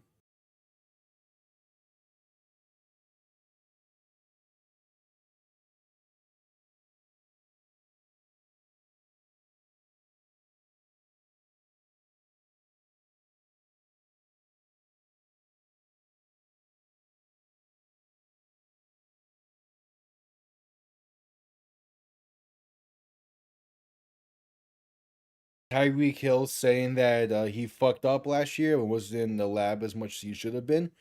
Yeah, good. Damn. The Aggies got you. Right, is the Aggies you're going against? That's who you said, or is it Ole Miss? Either way, damn.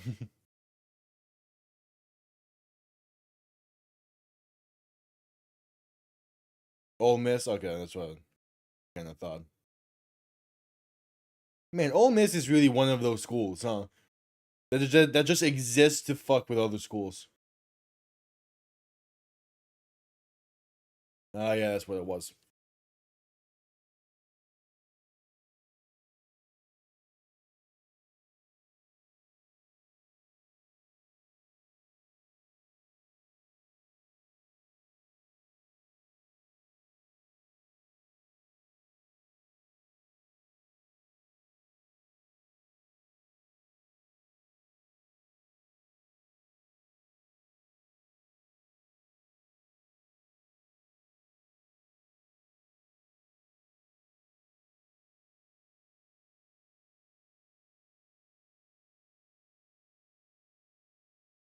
Oh, that's rough.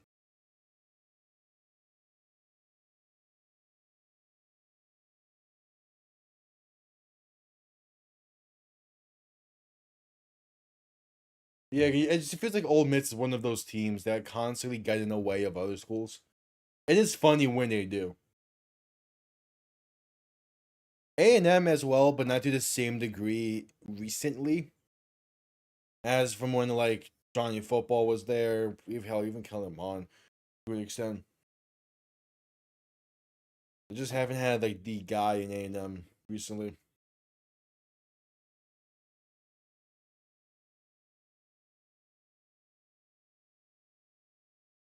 Yeah, whatever. Kickoff underway. Going to be returned from inside the 10. They're going to work his way past the 30 to the 34. And out comes this Birmingham offense for the first time this half. All tied up at 7, looking to take the lead for the first time today.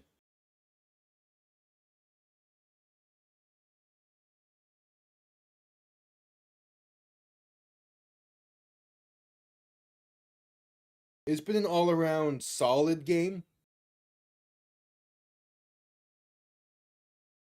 Nothing too extraordinary.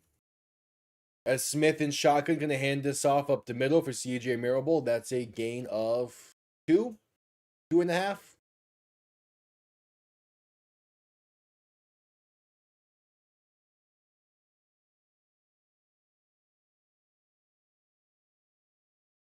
And this is the 4th year for Skip Holtz being a coach in Birmingham, looking to complete the four-peat. I don't have access to the other game. Arlington Memphis is on ESPN3 or ESPN Plus, so I just don't have access to it. Smith to throw right side, going to be incomplete, slightly overthrowing Marlon Williams, but it would have been a very tough catch either way due to contact if that ball was on target. Yeah, it's similar to what happened last week between Arlington and DC, where the game I just don't have access to it.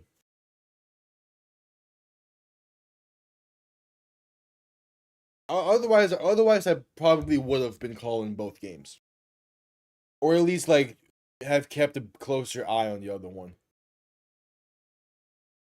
Smith and shotgun looking to throw on 3rd and 7. Has some time pass over the middle. A wide open Amari Rogers trying to split the safeties and gets brought down near the 33-yard line.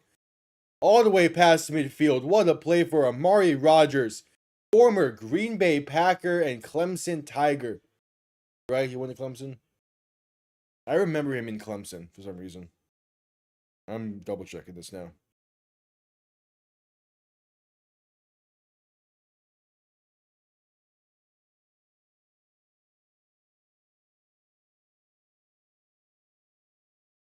Yes, he did play at Clemson.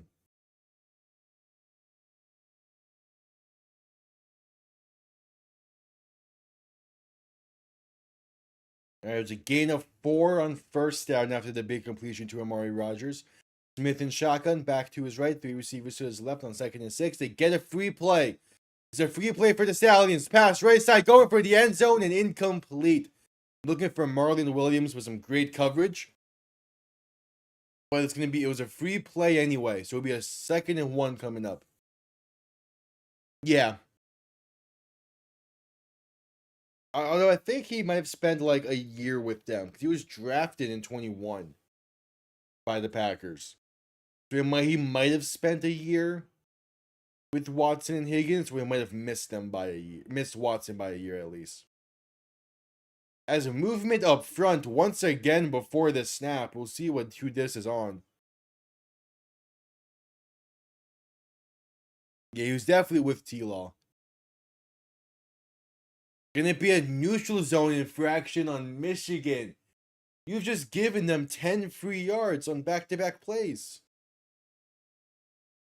What are you doing?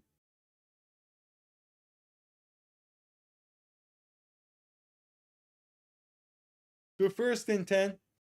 Ball now inside the red zone at the 18. Smith and shotgun back to each side. Under 12.5 to go in the 3rd quarter. Still on the opening drive of the half. Smith gonna hand this off to CJ Marable right side, who will lose 2 on the play. And ball comes loose. Picked up by the Panthers, going the other way with it. Has room to 50, 45, 40, 35, 30. It's a foot race and he slips. Adonis Alexander. He slips on the Progressive logo. And it's brought down near the 35 and slow to get up. Oh my. Does this ball come loose first and foremost? I cannot tell. I thought he was down, but ball ended up being loose at some point. That was a visual thing. Okay, but he slips at like the 30. And does that ball... Oh, what a peanut punch! Oh, that's beautiful. That's a fumble. Who did that? Benning Otei forces that loose with a beautiful peanut punch. And Adonis Alexander returns it about 40 yards before slipping and being slow to get up, and now he's being helped off the field. Oh, that's unfortunate.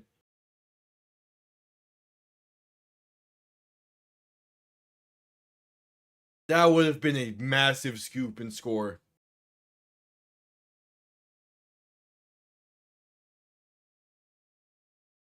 But that's a beautiful peanut punch for Michigan. Now they have ball on the plus 28. Talk about flipping the field.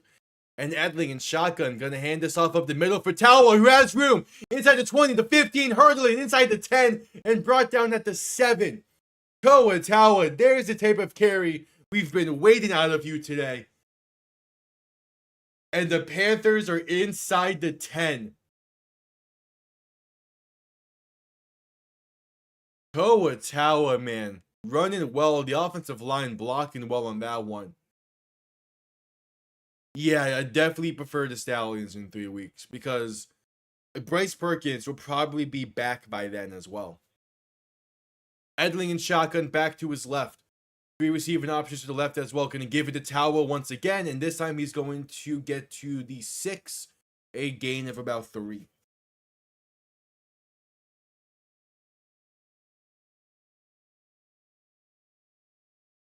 So a 2nd and goal for the Panthers, trying to capitalize off this turnover.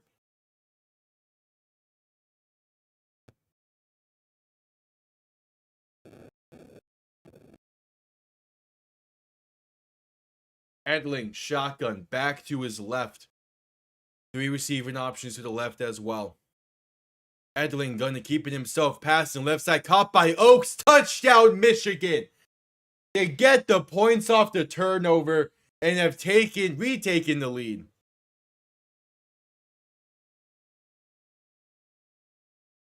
I mean, like, CJ Marable is typically a really reliable back for Birmingham, but it's just that was just a beautiful play by Michigan's defense. But I do agree, like, at some point now in this game, you need to just rely on the arm, or at the very least, let Jamar Smith run it himself. He's also a mobile quarterback. He can use his legs effectively. He has this season at points.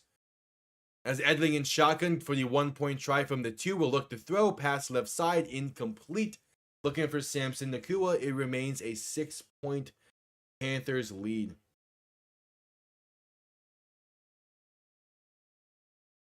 Yeah, that's an absolute beaut of a peanut punch, though, on that fumble, as they're showing it again.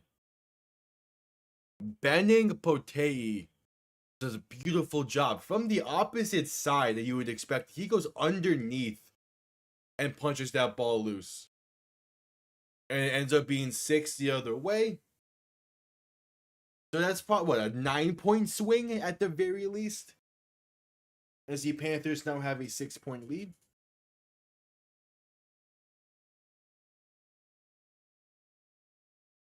But we shall see. We're heading to a commercial break. Still plenty of time in this game.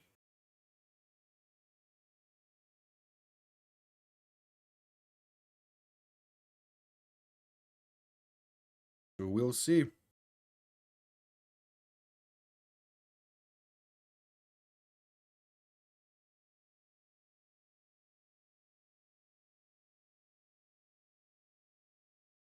We will see.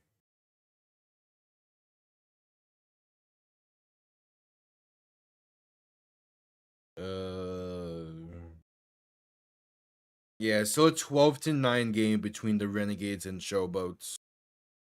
As that game was exited at halftime.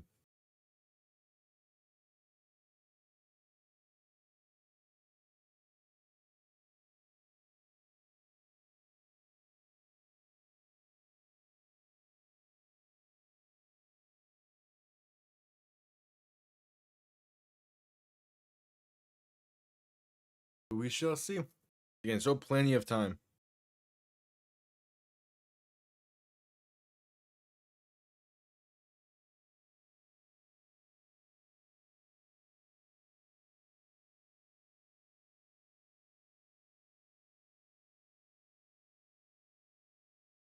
And that was a solid drive by Birmingham they were building. It's just the fumble.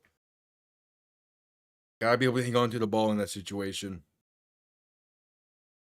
Again, it's saying that is easier said than done, especially when, again, it's that beautiful of a peanut punch that forces it loose.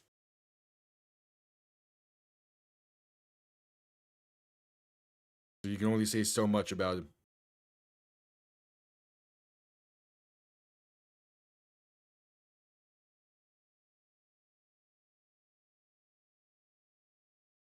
Feel like commercial break.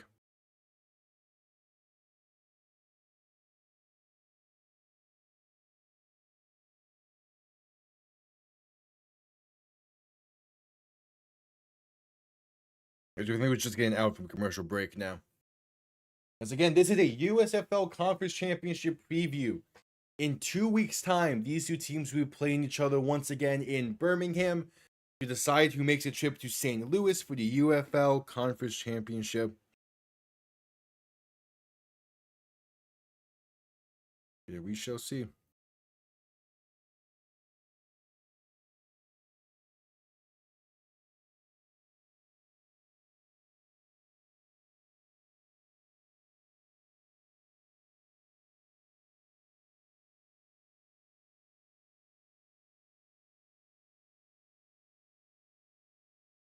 Yeah, they're showing that fumble return once again.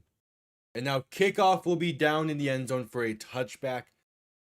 They're interviewing the guy who forced the fumble now on the sideline, Benin Potai. I feel like it's a potato situation with his name.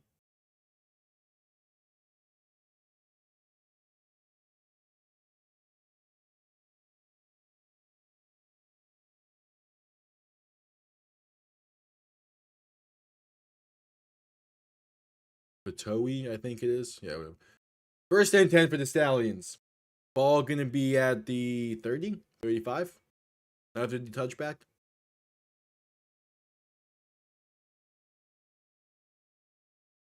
10:48 to play in the third quarter. Again, still plenty of time in this game. It's just one mistake. You can bounce back from it. Your ball on the 35. Smith in shotgun, back to his left.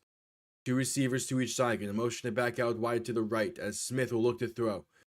Has some time. Pass over the middle is low and incomplete. Looking for Dion Kane, but it hits him in the feet. So 2nd and 10 coming up.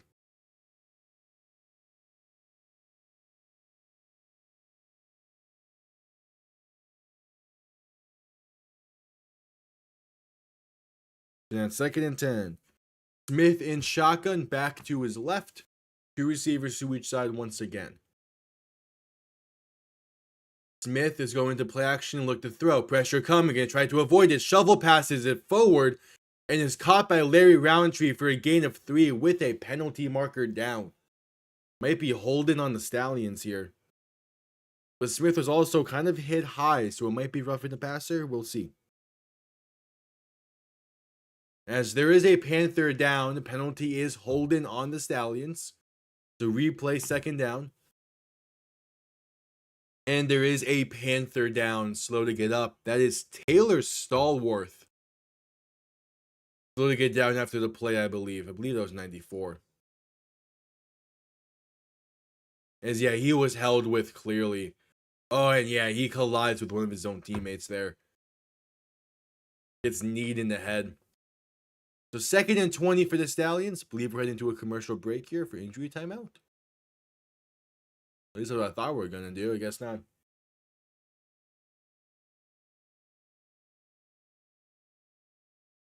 No, he's up. He's heading to the sideline under his own power. It's good to see.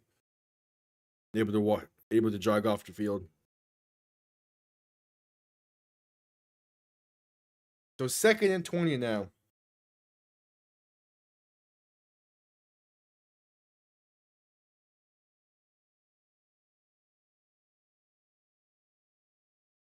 Ten minutes of play in the third quarter.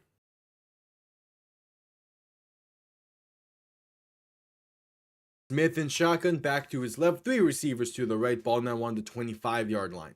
Smith looking to throw. Pressure coming. He slips and will be tagged down. That's a sack. A loss of about 5, maybe more, depending on when you say he was tagged down. It was either TJ Carter or Ron Stone to tag him down after he slipped.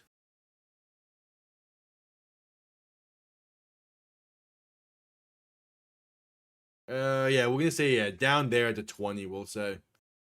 And I might say the 21, and if so, that's Ron Stone being the one to tag him down. So a 3rd and 24, Smith in shotgun, back to his right. 2 receivers to each side looking to throw. Has some time, throwing deep, right side, has a man, and it's caught! Down to the 31! Jalen Camp! What a throw! What a catch! They convert a 2nd, 3rd and 20 plus today.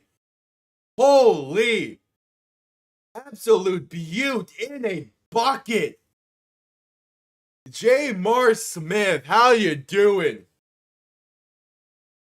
47 yards. As Smith is going to keep it himself now left side for an RPO, and that gets a gain of about 2 or 3.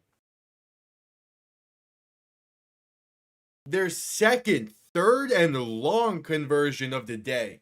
Holy.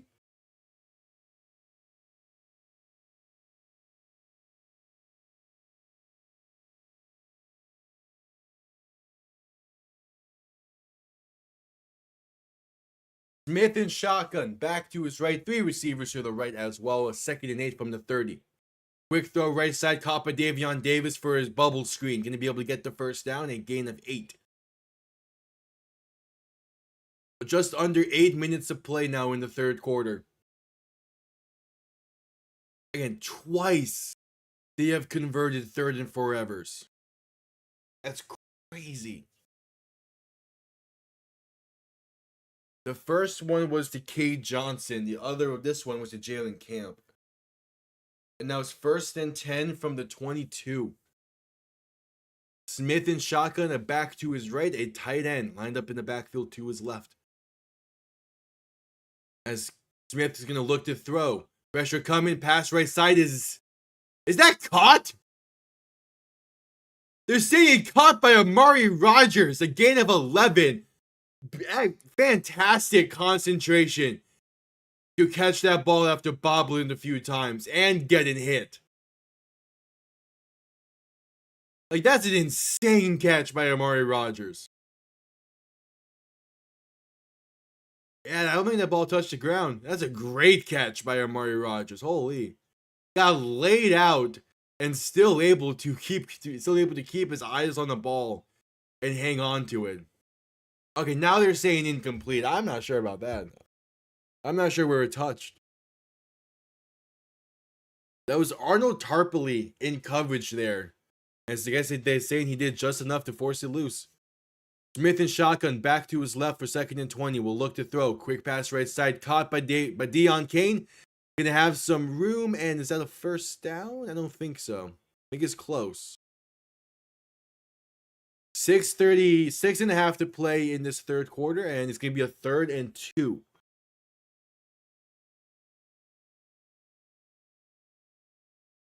Smith in shotgun, back to his left. 3 receiving options to the left as well. Birmingham trying to get Michigan to jump here, but no such luck yet. Smith will toss this left side for Larry Roundtree, who has some blocking in room. Inside the 10, the 5. Did he stay in bounds? If so, it's a touchdown for the Stallions. Larry Roundtree. From 14 yards out, this game is tied.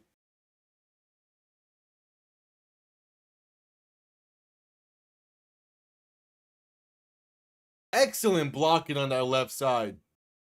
Maybe a hold there, but I don't think it's enough. And then stayed in bounds well enough. Yeah, no. Not enough there to call a hold in. So yeah, I would not challenge this. That's a great play by Larry Roundtree. And some great blocking. Deion Kane with a block there. It was Deion Kane. It was Marcus Bowe. Great blocking. Now the 1-point try from the 2 to take the lead. Handoff up the middle. And stood up is Larry Roundtree. No gain on the play. It remains tied at 13-13. With 6:08 to play in the third quarter. Talk about a response. The 3rd and 24 completion. Holy. Set up that entire play.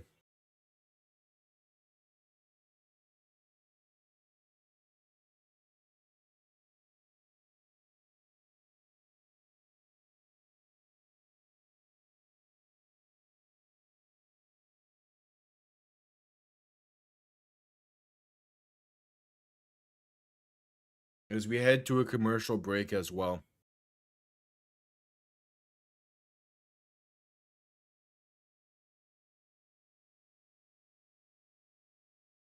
Yeah, just over 10,000 is the official attendance for this game between the Panthers and the Stallions. Not great, not terrible.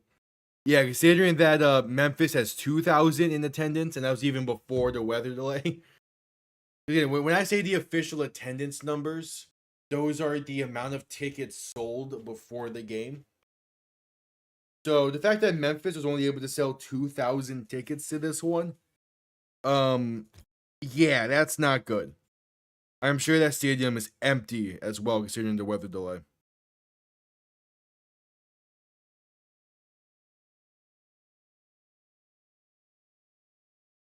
Man, oh man.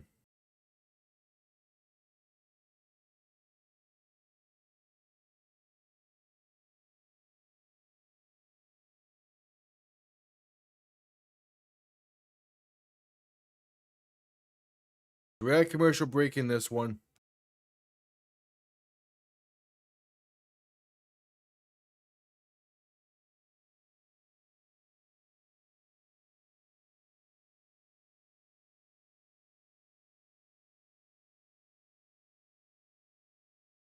At a commercial break.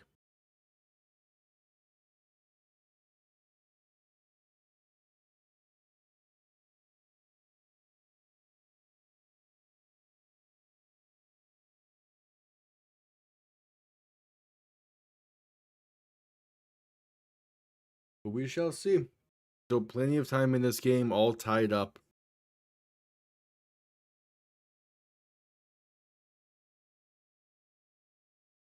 Okay, there's been an excellent game so far.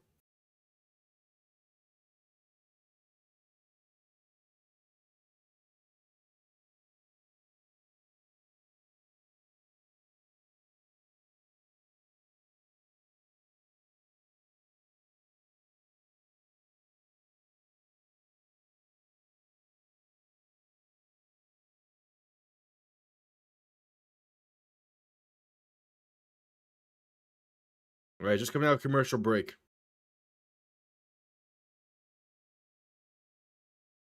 And there's Danny Edling talking about his time in New England right now. And having that Super Bowl ring.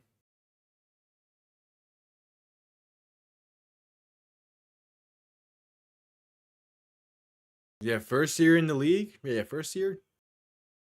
Yeah. First year in the league, you get a Super Bowl ring as a 7th round pick, you'll take it. Now looking to get a ring with Michigan as the partial starter. I wouldn't say the full-time starter. because that's Bryce Perkins. But as the partial starter, at least for these final few weeks here. As kickoff is underway, going to be returned beginning from inside the 5 at the 4. I'm going to try and find some room. Up past the 25 and brought down near the... breaking tackle is brought down near the 29. Got a few extra yards out of that. And out comes Danny Edling. 6 minutes to play in the third.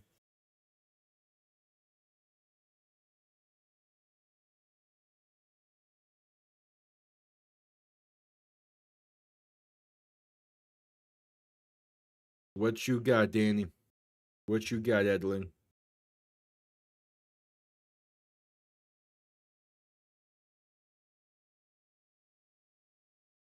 Hey, I'm not taking it away from him. I'm just taking his, technically starter position this year away from him. Edling and shotgun back behind him. 3 receiving options to his left. First and 10 from the 28. Can hand this off up the middle for Toa, and that's a gain of 4, maybe 5.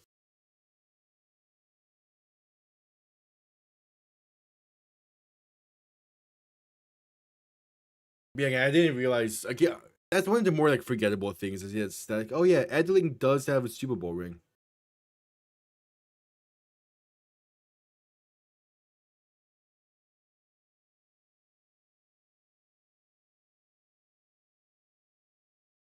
Second and 6, Edling in shotgun, back to his right, 3 receivers to his left, looking to throw. Pass right side, caught by Towa. Gonna have some room to pick up the first down, a gain of 7.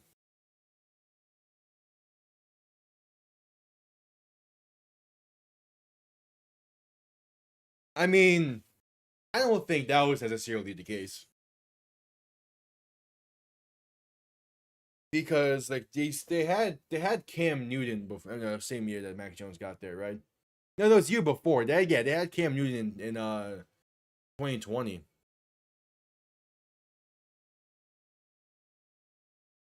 Edling and shotgun back to his right. 3 receiving options to the right as well. Can they hand this off up the middle for Tawa, who's going to get about 2 or 3. Enough for the first down, though, as it was 3rd and 1. Edling was in New England for 3 years? 2 years? Well, now a penalty marker down after the play here. As this game is starting to get a little scrappy. After the play, a personal foul on the Stallions. Tack on 15 to the end of the play. And it'll be a first down for the Panthers. And speaking of Panthers,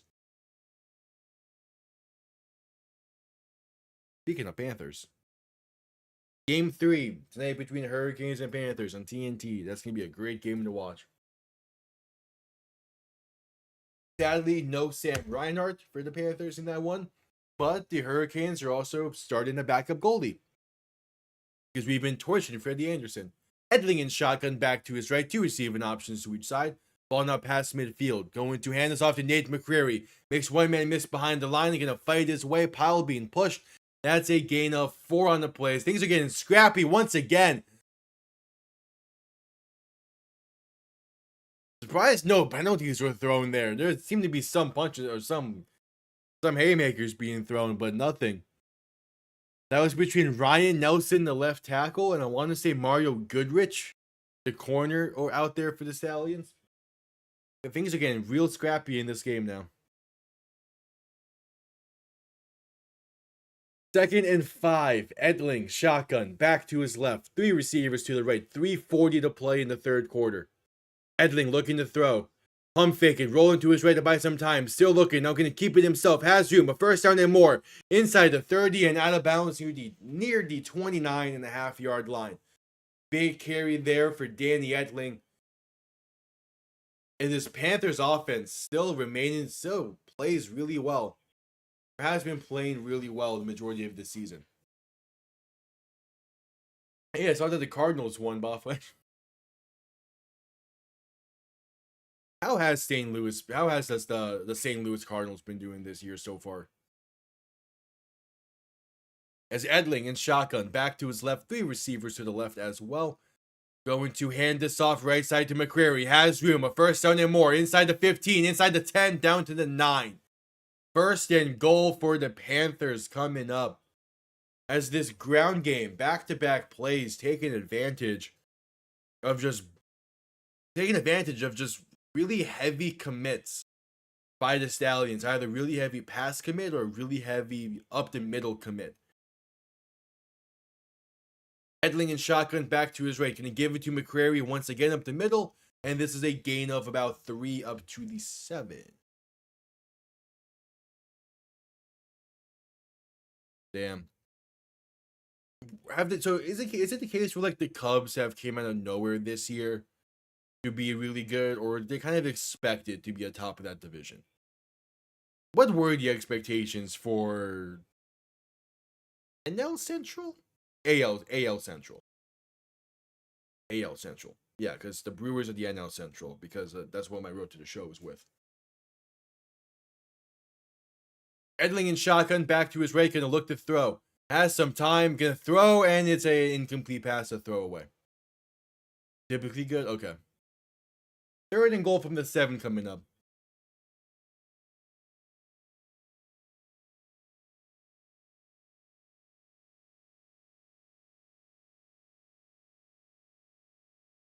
Yeah, because I know there's been a lot of storylines surrounding Pete Crow Armstrong this year for the Cubs.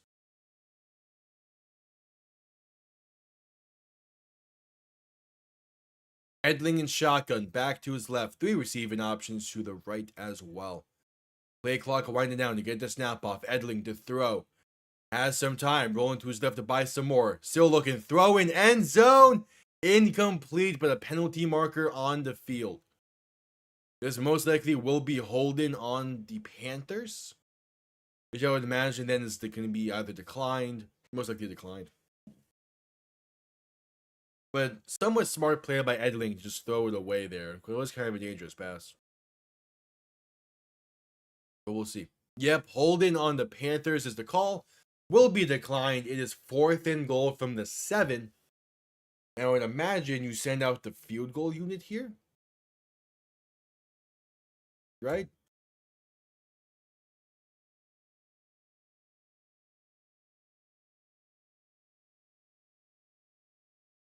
Yep, out comes the field goal unit. 1:09 to play in this 3rd quarter, and out comes BT Potter to make this a 3-point Panther lead. He missed from 58 earlier in the day, this from 25. Kick is up and good. 16-13.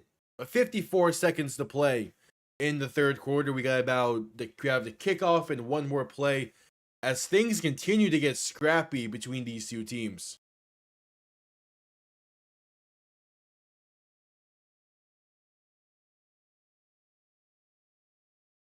Oh, the Brewers are in that division? Oh, they are. Yeah, NL Central. Okay. I do. What's okay?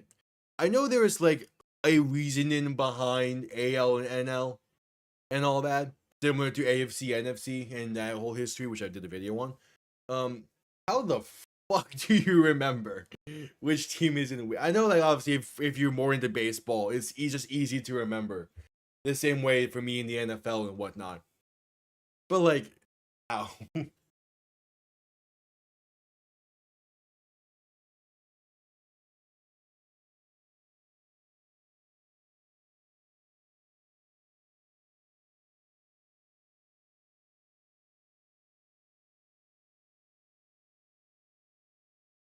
I accidentally lowered this chair. It's fine.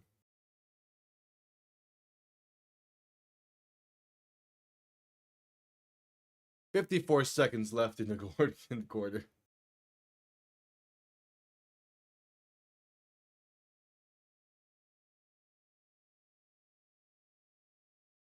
Michigan set to send this one down. We're going to have the kickoff and then one more Stallion play before the end of the quarter.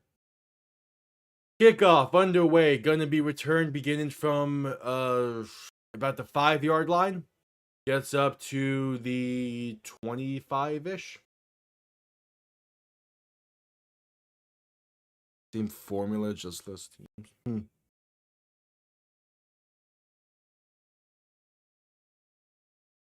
Yeah, because I believe the Marlins are in the NL, right? They're in the NL East. I want to say because I know 'cause they're in the same division as the Mets, who were just in the NLCS. So yeah,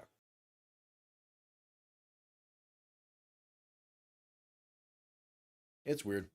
It's like 'cause it's partially weird because like the NBA, no one gives a fuck about divisions in the NBA outside of like the in-season tournament, but no one gives a fuck about that either. And then in the NHL, like yes, divisions matter for playoffs because of how the playoffs work in the NHL, but even then, people are more so just like, oh, it's the Eastern Conference instead. Smith gonna keep it himself left side, then try and throw it to Amari Rogers in a weird, some kind of play there. It's gonna fall incomplete. 2nd and 10 coming up. Okay, that would make sense. That would make sense. Okay. But yeah, like, I know there's been a lot of talk amongst NHL fans about making just about just making seeding based off conference 1 through 8 instead of the whole division aspect of it. But I don't know, I like the division aspect of it. Smith to throw in 2nd and 10. Pass left side is incomplete. That's really to no one. And that'll bring us to the end of the quarter. It's a 3rd and 10 coming up for the Stallions. And we're heading to a commercial break. 15 minutes remain. Yeah, I know as a whole, yeah, as well. I got you, I got you. 15 minutes remain. It's a 16-13 lead for the Panthers, looking to win their first game against the Stallions in this new era of spring football. Or at least under Mike Nolan, I should say. This is a big one for them. As again, this is the USFL Conference Championship preview. Yeah, but Buffers, you were seeing it this year with your whole following more of the NHL. But the way that they handled the playoff seeded is really fun, but also really weird. Because like you have the top 3 from each division make it, and then they separate the bracket for the first 2 rounds by division as well. So that way, when we get to where we are now with the conference finals, yeah, it kind of sucks, but it's funny. But now we get to where we are now with the conference finals. It is the best team from each division remaining. So it's kind of like the whole you have the regionals, and then you have the actual playoff series. It makes divisions really important, which is fun, but at the same time, it is weird as hell.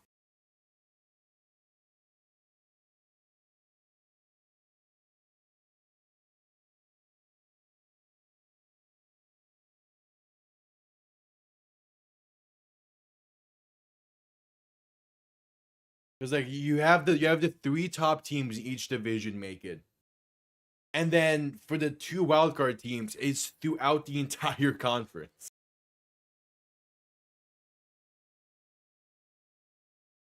Like it was a case this year, if I remember correctly, it was a case this year where 5 teams from the Atlantic division got in.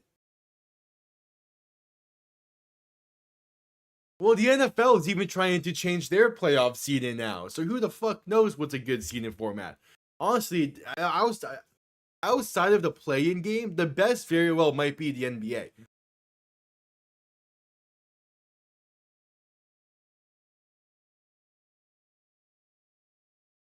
Is the weird thing is like the NBA is the only sports league that really doesn't care about divisions anymore.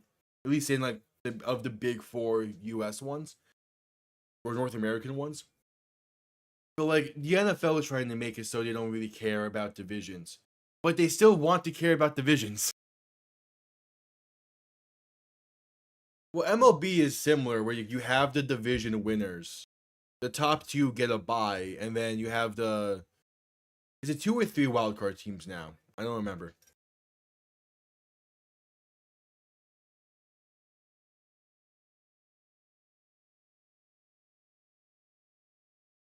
I know that they've changed it relatively recently. 3? Okay. Yeah, because you have the third division winner play one of them, and then the other two play each other. But that's the weird part, is you only have 3 divisions in the MLB. At least with like the NHL and if you have an even number of divisions, you can figure out a pretty solid playoff format that works.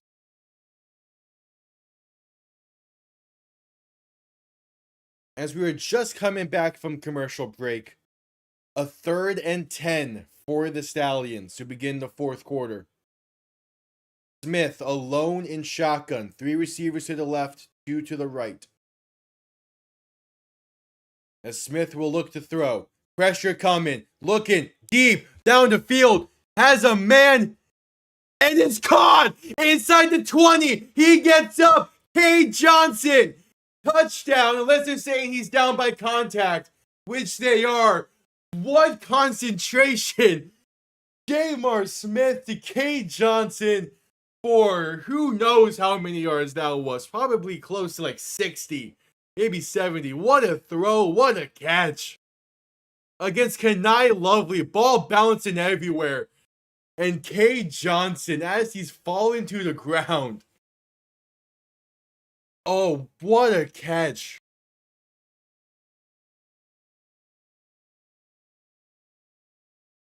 Just do that. That has worked 3 times now. Cade Johnson. What a catch. The concentration on that play.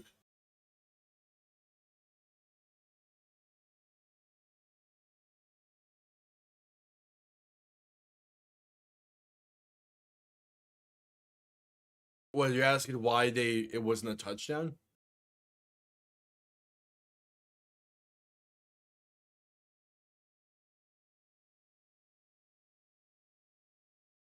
Once again, they just let Jamar Smith chuck it deep like that more often. That's insane that that's worked as many times as it has. It's definitely a catch. Was bobbled there off the helmet of Kenai Lovely, off of his forearm. Then K. Johnson catches it. The question is he down by contact? Because he does get into the end zone. He does make sure to walk into the end zone. Wait, now they're saying 1st and 15. Wait, what? Are they saying delay of game? What's going on?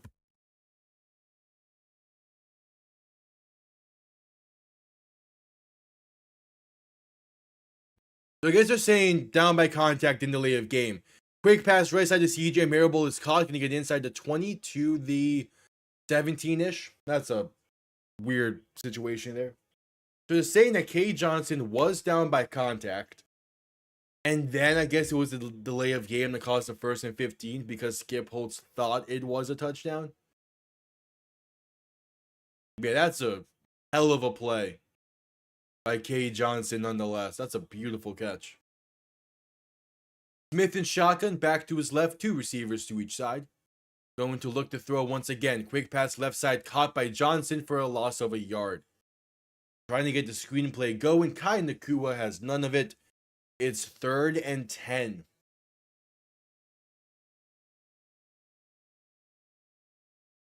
Under 13 and a half to play in this 4th quarter.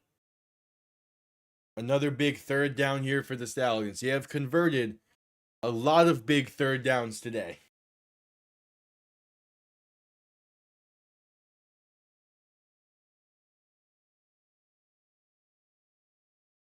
Smith in shotgun, back to his right.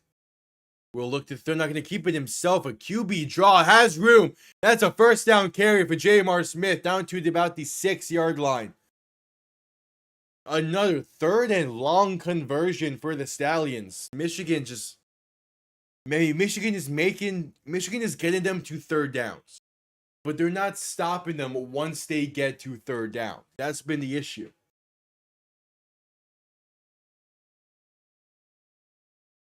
So 1st and goal for the Stallions. And what has been a crazy drive. Smith in shotgun, back to his right. 3 receiving options to the right as well. Gonna hand this off to Marable. Left side, has the blockers. Does he get the pylon? No. Out of bounds at the 1. Actually, they're saying out of bounds at the 3? We're just saying this out of bounds at. Either way, he's out of bounds.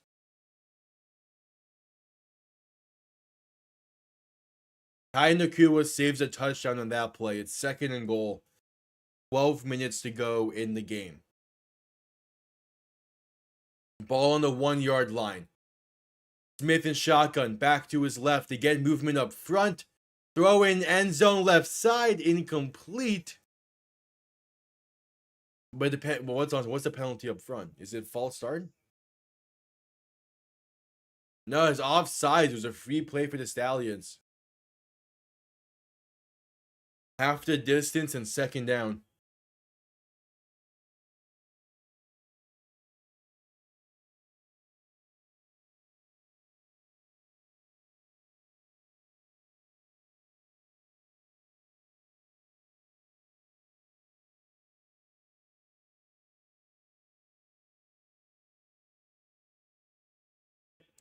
So out comes the T formation. Smith under center. 3 people in the backfield.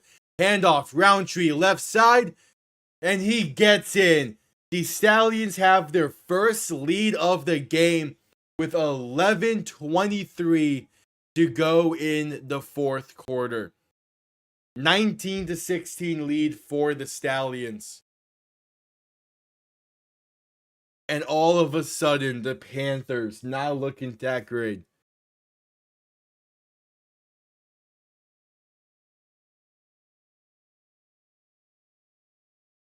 Man, oh man.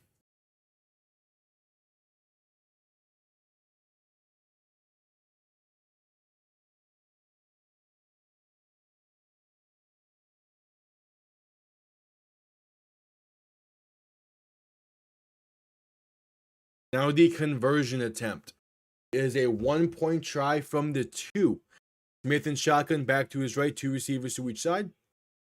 Smith going to look to throw. Pass right side, back of the end zone. And is caught by Jordan Thomas.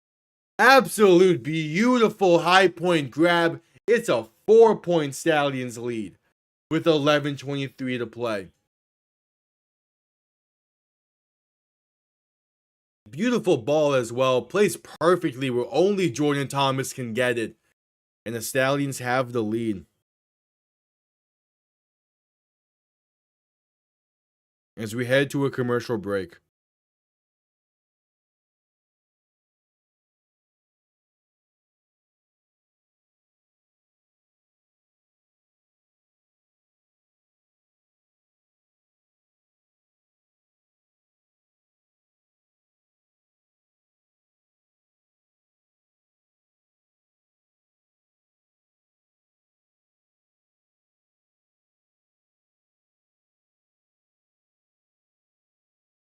Commercial break in this one after the Stallions just took a lead.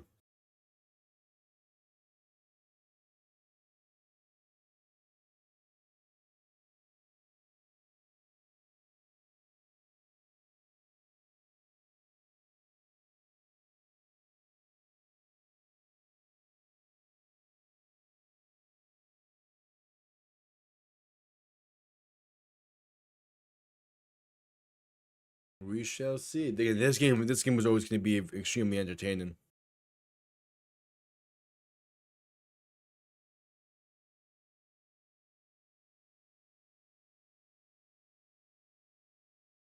As we had commercial break in this one.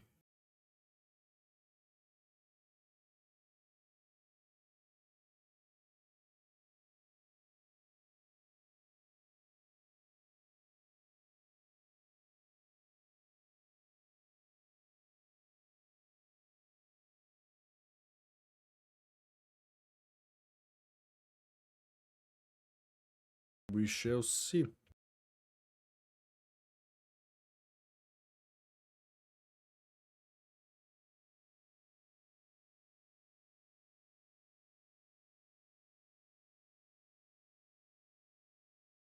Shall see. So that commercial break.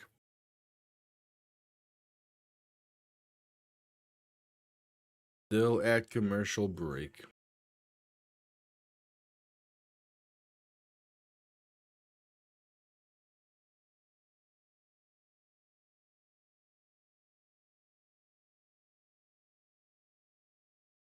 Still at commercial break.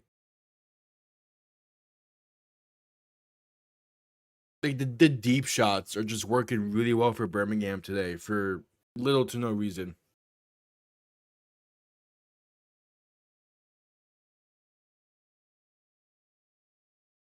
It's been a crazy one.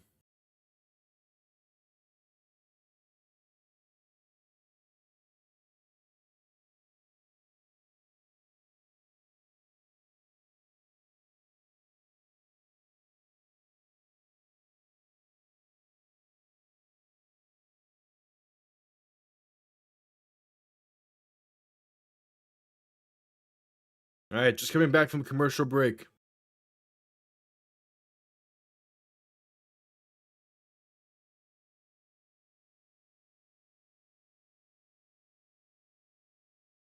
Birmingham set to send this one down.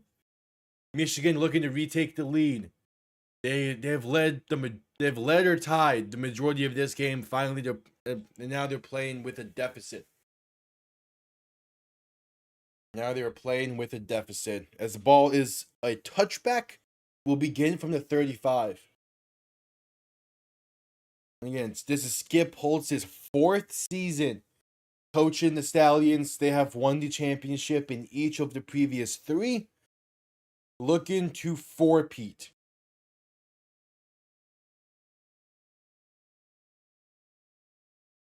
And a win today can definitely help in feeling confident that they would be able to. Even though this has been one of the weaker Birmingham teams of the Skip Holtz's tenure, they're still already clinched a spot in the playoffs. And at this point, just looking to figure out, see what this team excels at.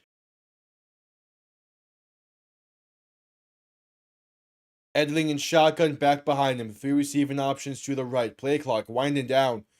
They're going to get it off in time as Edling hands this off up the middle. And that is a gain of about 4 for Nate McCrary on the carry.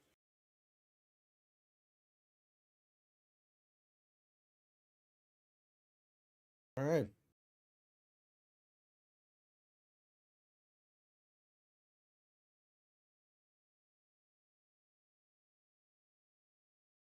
So 2nd and 6, Edling and shotgun back to his right. 2 receiving options to each side. As Edling in a play action look to throw. Has some time. Passing one deep over the middle. Has a man. It's caught. First down and a whole lot more. Siyosi Marner inside the 20 to the 15. Danny Edling saying anything Jamar Smith can do, I can do as well. What a throw. Pressure in his face. And placed in a bucket. That's a great throw from Edling. Holy. Pressure directly in his face. Couldn't get his all into that throw. And still placed exactly where it needed to be. Edling and shotgun back to his left. Gonna hand this off to McCrary right side, who's going to work his way back to the 16-yard line in the line of scrimmage. 10 minutes to play in this one. Danny Edling just letting it rip out there.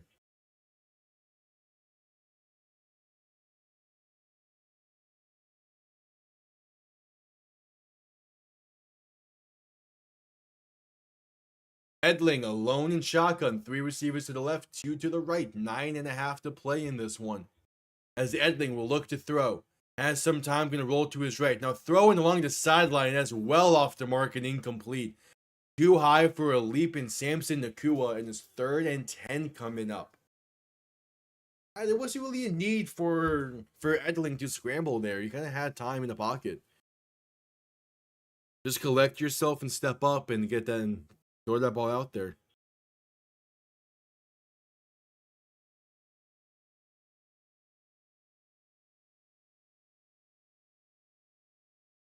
So Edling alone in shotgun. 3 receivers to the left, 2 to the right.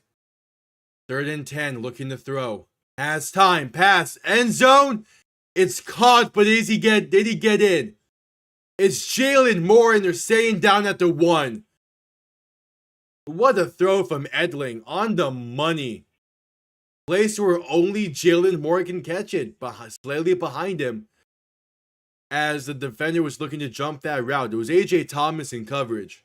He was looking to jump that route in the middle of the field. Edling threw it perfectly on his back hip.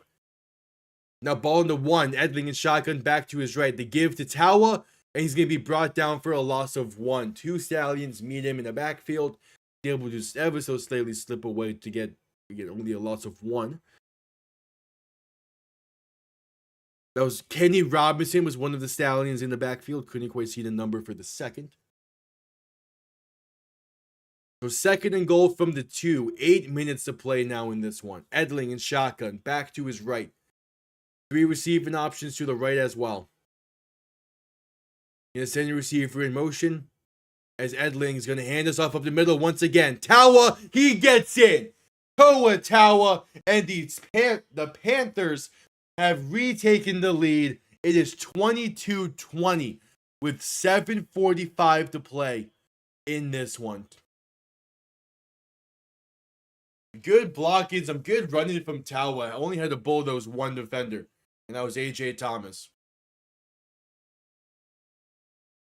This is a fantastic game.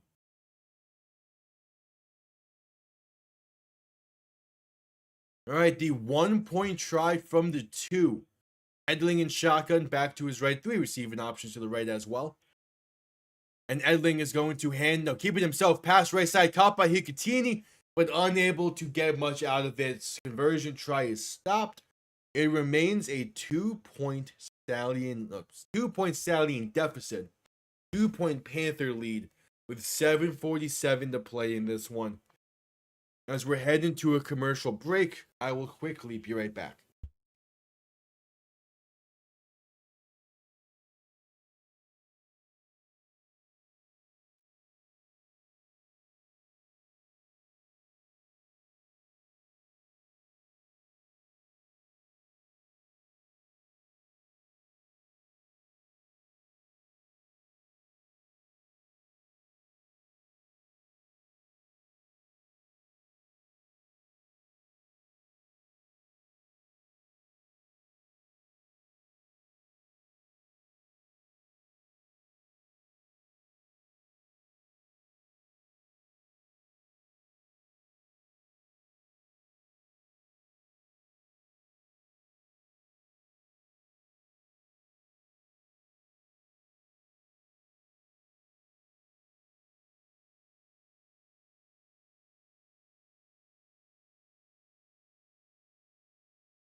I'm back. We're still at commercial break.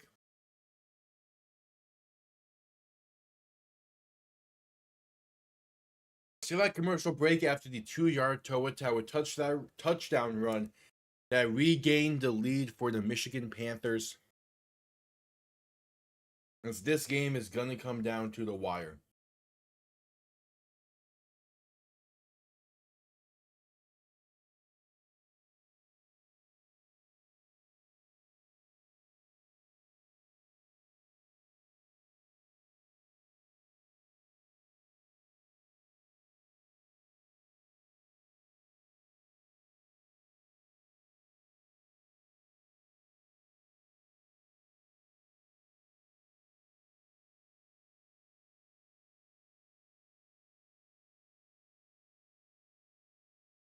We shall see.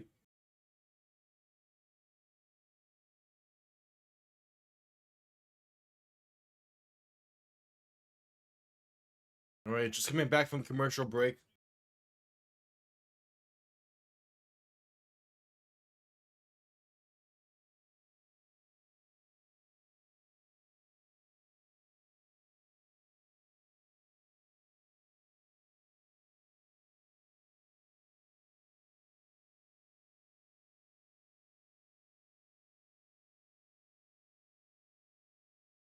We shall see. This has been a great game.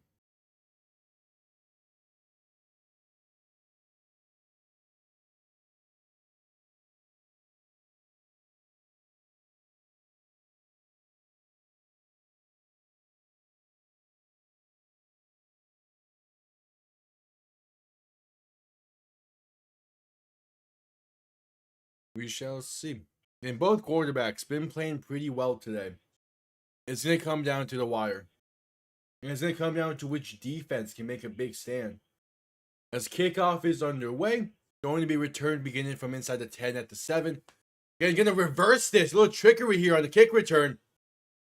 But it doesn't work as he's brought down at the 28-ish.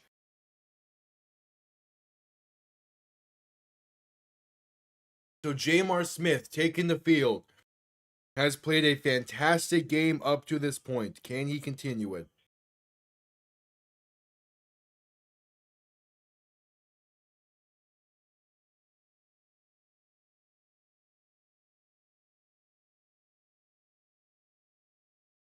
Oh, Dresser Wynn is in the game for Memphis, so he's as of 15 minutes ago. Because EJ Perry wasn't playing that well. Smith in shotgun back to his left, going to hand this off up the middle for Larry Roundtree, and good patient run is going to find some room, and a gain of about 6. Up to the 34. Really good patient run in by Larry Roundtree.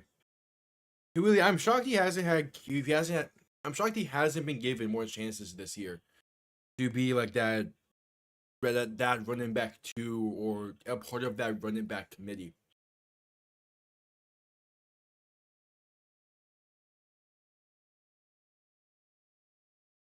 Smith in shotgun back to his right, going to a quick throw right side for a screen there.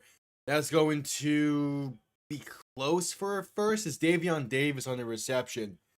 Will be a third down. I think it's going to be a 3rd and 1. With under 7 minutes to play in this one, it's a 3rd down. No, 3rd and 3, a gain of 1. Okay.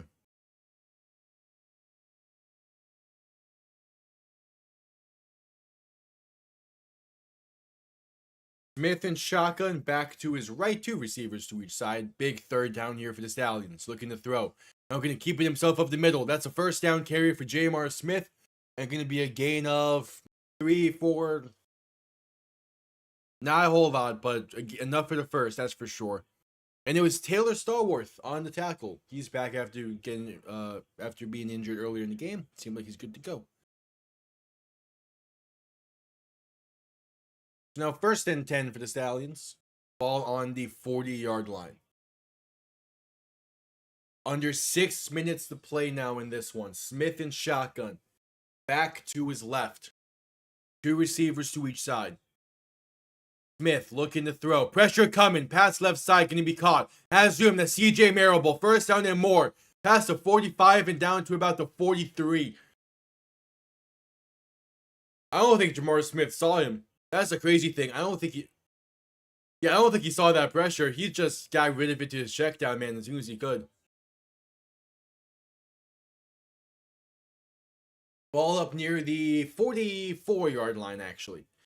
Smith in shotgun back to his left. 2 receivers to each side. As Smith will look to throw once again. Has time. Pass left side caught along the sideline by Deion Kane. And that's a gain of 9, maybe 10.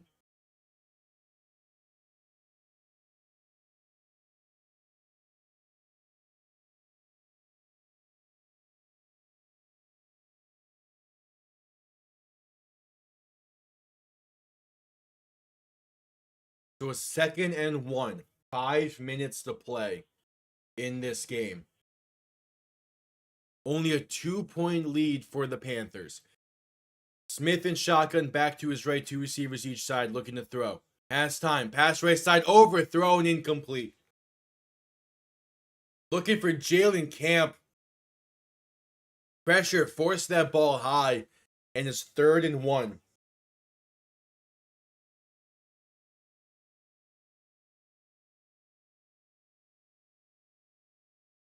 Smith in shotgun back to his left. 3 receiving options to the left as well. 4.5 to play in this one. Big time 3rd down here. Ball on the 35-yard line. Smith gonna toss this left side for Marable. Has room and gets the first down. A gain of 3. Just enough for the first down to the 32-yard line to keep the drive alive, to keep the clock moving, and they are in field goal range. So if they play it perfectly, like absolutely perfectly, they can kick the game-winning field goal with no time remaining on this drive. But they need to play it absolutely perfectly. Smith in shotgun, back to his left, 3 receivers to the right. As Smith will look to throw once again. Has time. Pass left side is caught. And going to be another first down for the Stallions. A gain of 10 exactly for Marlon Williams. Keeping the ball moving well. Keep moving down the field. Looking to get in the end zone. To try and make it so that way Michigan does need a touchdown. Under 3.5 to play now in this one. Birmingham can let the clock run down to 3 minutes just about before having to run the play.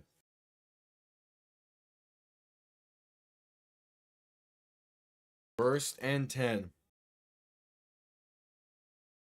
Smith alone in shotgun, looking to throw. Quick pass left side, tipped at the line and incomplete.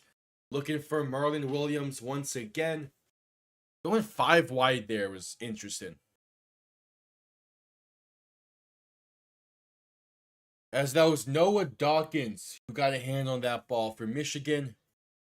Now under 3 minutes to play. They still have the 2-minute warning. Still have all 3 timeouts for both teams. So there's no rush really to call a timeout. Smith in shotgun back to his right. 3 receivers to the right as well. Going to look to throw. Pump fake and now going to take it himself. Jamar Smith is inside the 20 to the 19 yard line. Only a gain of 3. And there's 2.5 left in this game. A 3rd and 7 coming up. A big time 3rd and 7. And the Panthers will call their first timeout. Forcing them to run one more play before the 2-minute warning.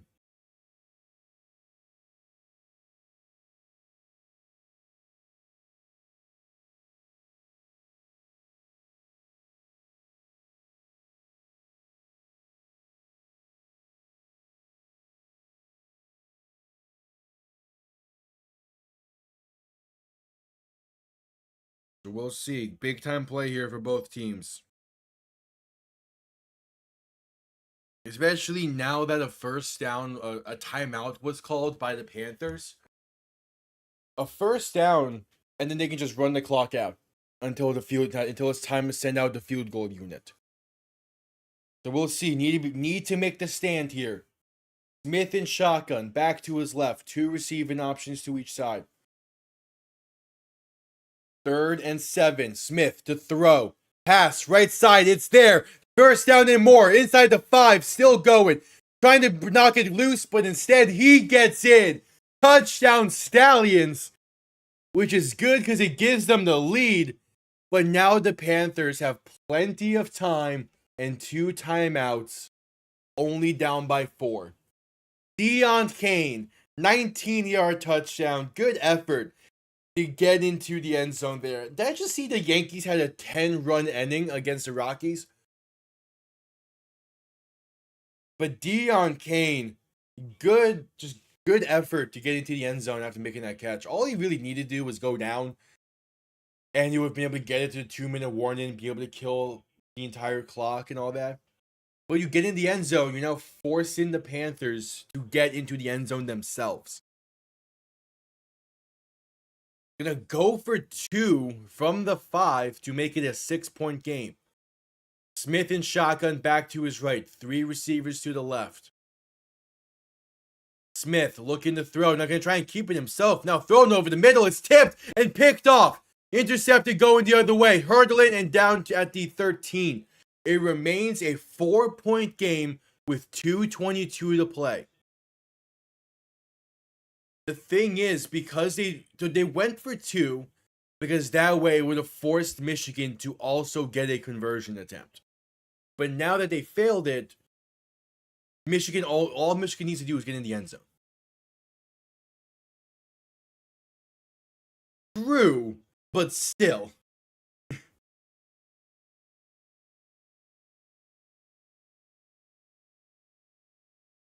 True, but still, Ball Flash. True, but still.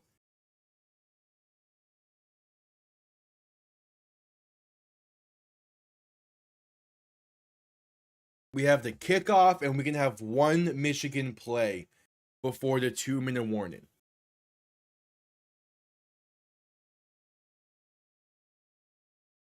Oh man, the rally towels they're giving out at the game tonight are beautiful.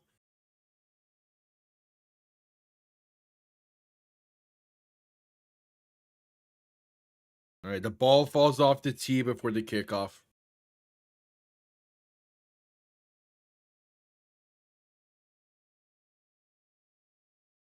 .222 to play in this one. Gonna come down to the wire. Kickoff underway. Going to be returned beginning from the 5. We're gonna find some room, because up past the 25 down to the 27.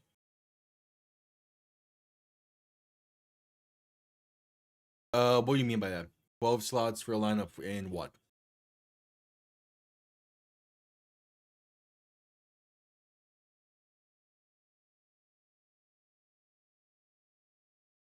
Batters?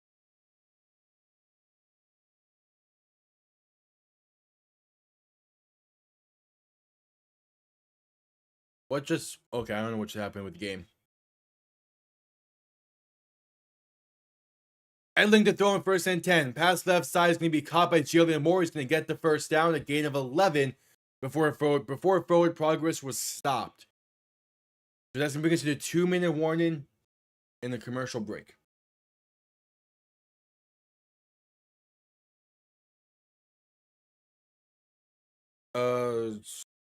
Not sure what you mean by that, though.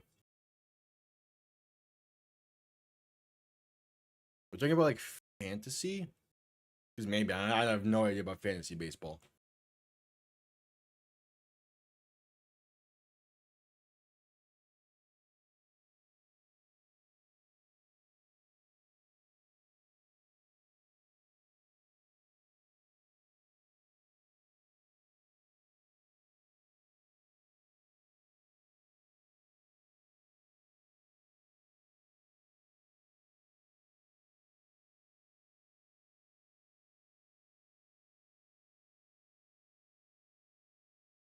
Yeah.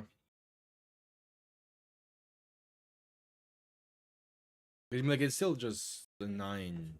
I mean, I guess you can also have like the pitch hitters and stuff.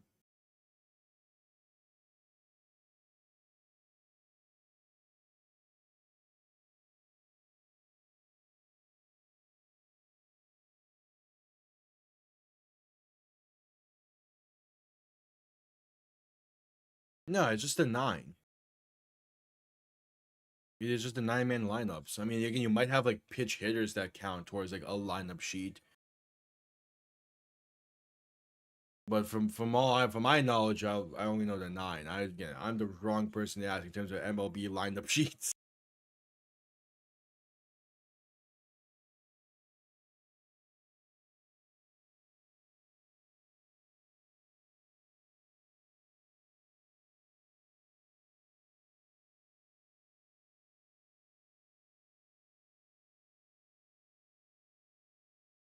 That's cool.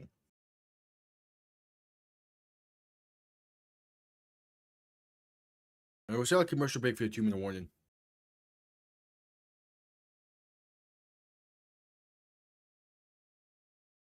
Well, I'm not sure if everyone got a run, because you can have guys double up on runs, but yeah, basically.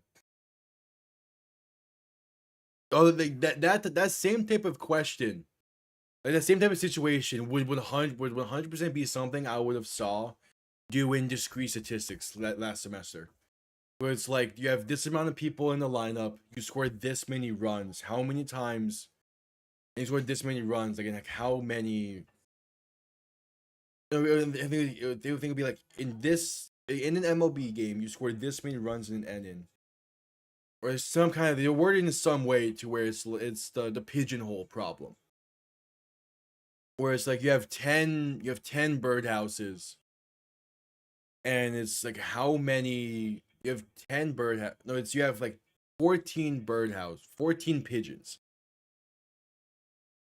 How many like how many you have like 14, yes, 14 pigeons, 10 birdhouses. What are the chances that X amount of pigeons are in a birdhouse or something like that? And then you have to be like, well, you need this amount. It's weird. Fucking stats is a pain in the ass. We're back from a commercial break. I'm trying to explain shit when I honestly didn't even fully pay attention. Edling in shotgun, 3 receivers to the right, 2 to the left. First play out of the 2-minute warning, looking to throw. Edling with some time, and that time's expiring. He's sacked. Trying to fight his way forward, gets to about the 36. But not how you wanted to start this. You have to go hurry up a bit.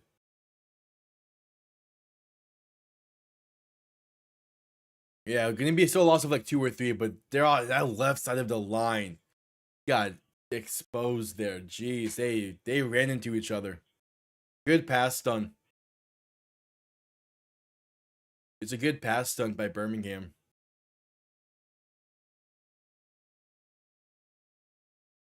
So a 2nd and 12. The Panthers called their second timeout already.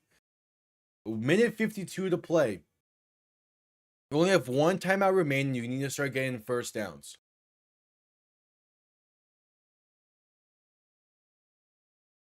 Edling alone in shotgun. 3 receivers to the left, 2 to the right.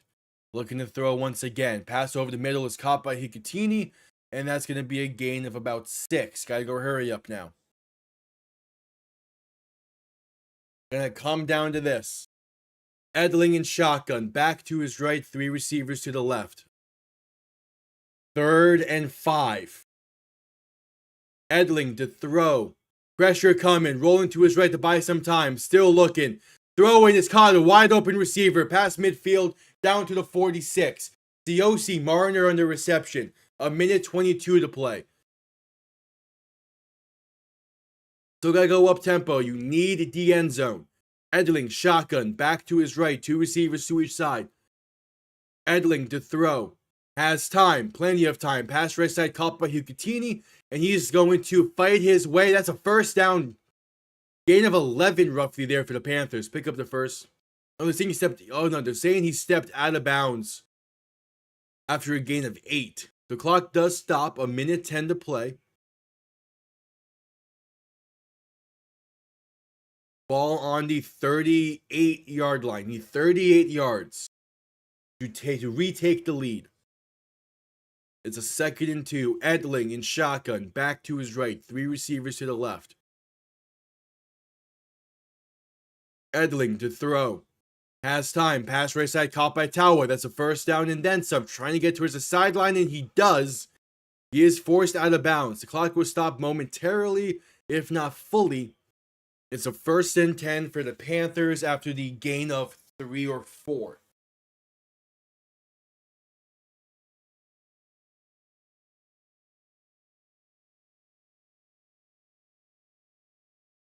And now clock starts to run. They're saying that, yeah, because he was forced out of bounds backwards. The clock starts to run. 1 minute to play. 55 seconds now. Edling alone in shotgun. 3 receivers to the left, 2 to the right. 35 yards out from the end zone. Edling to throw. Has some time. Rolling to his right to buy more. Need to get rid of it at the very least. Just throw it. Now use the throw right side and incomplete at the feet of Toa Tawa. But you killed like 14 seconds on that play. And that's time you can't be wasting.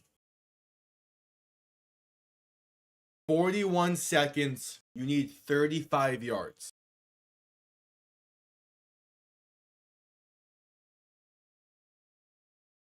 Second and 10 coming up for the Panthers. Edling alone in shotgun. 3 receivers to the left, 2 to the right. Edling looking to throw. Pressure coming. Pass left side is caught. Breaks 1 tackle. Going to get a first down and out of bounds. Gain of 12. That is Malik Turner on the reception. 35 seconds to play. And you get yourselves inside the 25. Good broken tackle there by Malik Turner. I don't really love that decision to throw it there, but it works. 1st and 10. 23 yards out. Edling alone, Edling in shotgun, back to his right, 2 receivers to each side. And we have a timeout called by the Stallions. They called their first of the half, 35 seconds. So we're going to start running some prevent defense, which if you remember from the NFL streams, there's quite a few times I was saying this. I do not like prevent defense. Yes, it works a good chunk of the time, but I am a proponent of the prevent defense prevents winning saying, in terms of like, if you play prevent, you're gonna let them move down the field way too easily, and you're gonna prevent yourself from winning. Typically that applies more so when it's a field goal game, which this one isn't. But this is still, you're inside the 25 now. You're about 23 yards out with 35 seconds to play. Now, obviously you don't want to send the house.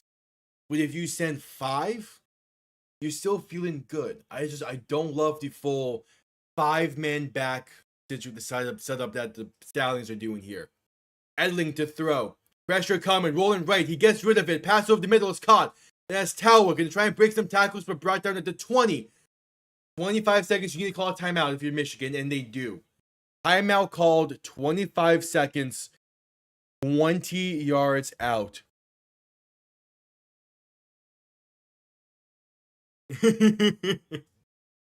Yep. That's true. Okay, now if you're Edling, if that same situation happens again, just chuck it out of bounds. You can't be forcing the ball over the middle of the field anymore. You have no timeouts remaining. You're down by 4. You need 20 yards. You're going to need to give Edling time because you need a play to develop. You can still work the middle of the field if you get a first down. But then you have to hurry up and spike it while the clock is stopped.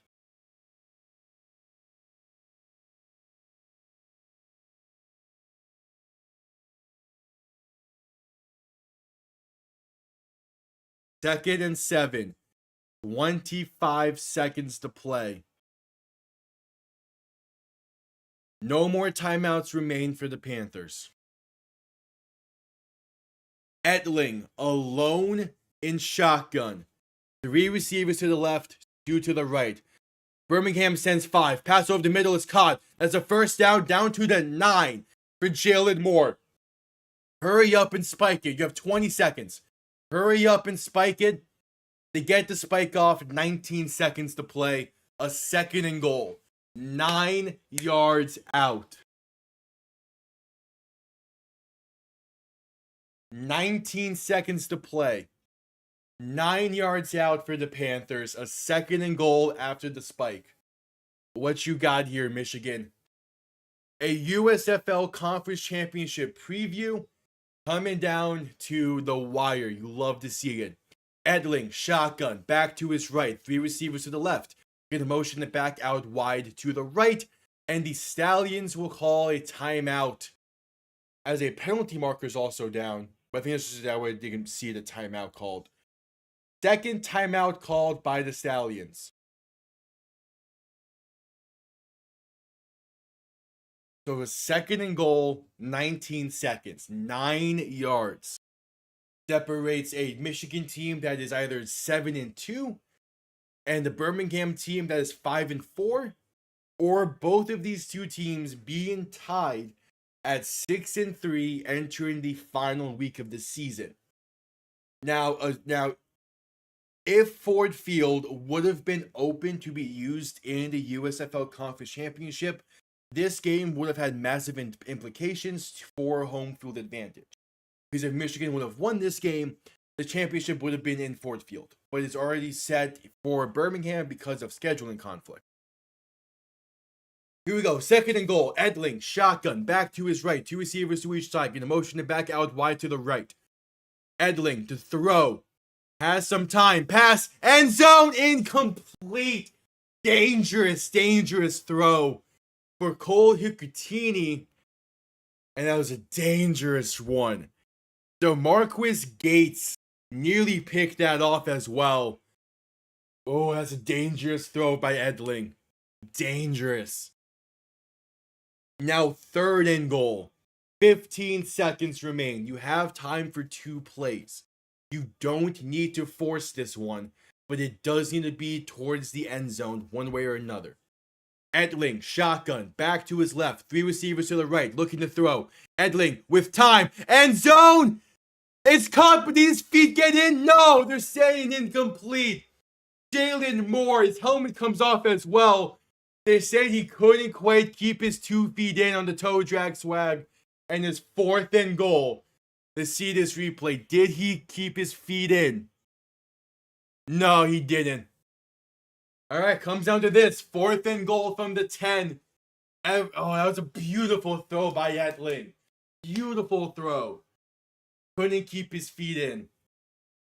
This is it. The game right here. Edling, alone in shotgun. 3 receivers to the right, 2 to the left. And the Stallions call their final timeout. So we're not going to get any challenges this game. I get it, but like what if the refs miss a call here and Michigan wins because of it? I mean, yes, Pierre can step in and change a call, but there's no guarantee that he will in this situation. You keep your challenge there, and you get to dictate that there's at least that if Michigan scores, they might be able to change the play. Either way, 4th and goal, 10 yards out. A Michigan win guarantees a technical 1 seed for them. Although, again, the USFL Conference Championship is locked in to be in Birmingham due to scheduling conflicts with Ford Field. But it doesn't matter. 4th and goal. 10 seconds remain. Edling, alone in shotgun. 3 receivers to the right, 2 to the left. Game on the line. Looking to throw. Has time. End zone. Incomplete. It's incomplete. The Stallions hang on to win. It's Shyheim Carter breaks up the pass. The Stallions will win 26-22 after an incredible game that went back and forth the entire way. I don't love him throwing it over the middle like that. I would have preferred towards the sideline. That's a great play nonetheless, but I don't think that was the correct read. What a game this was.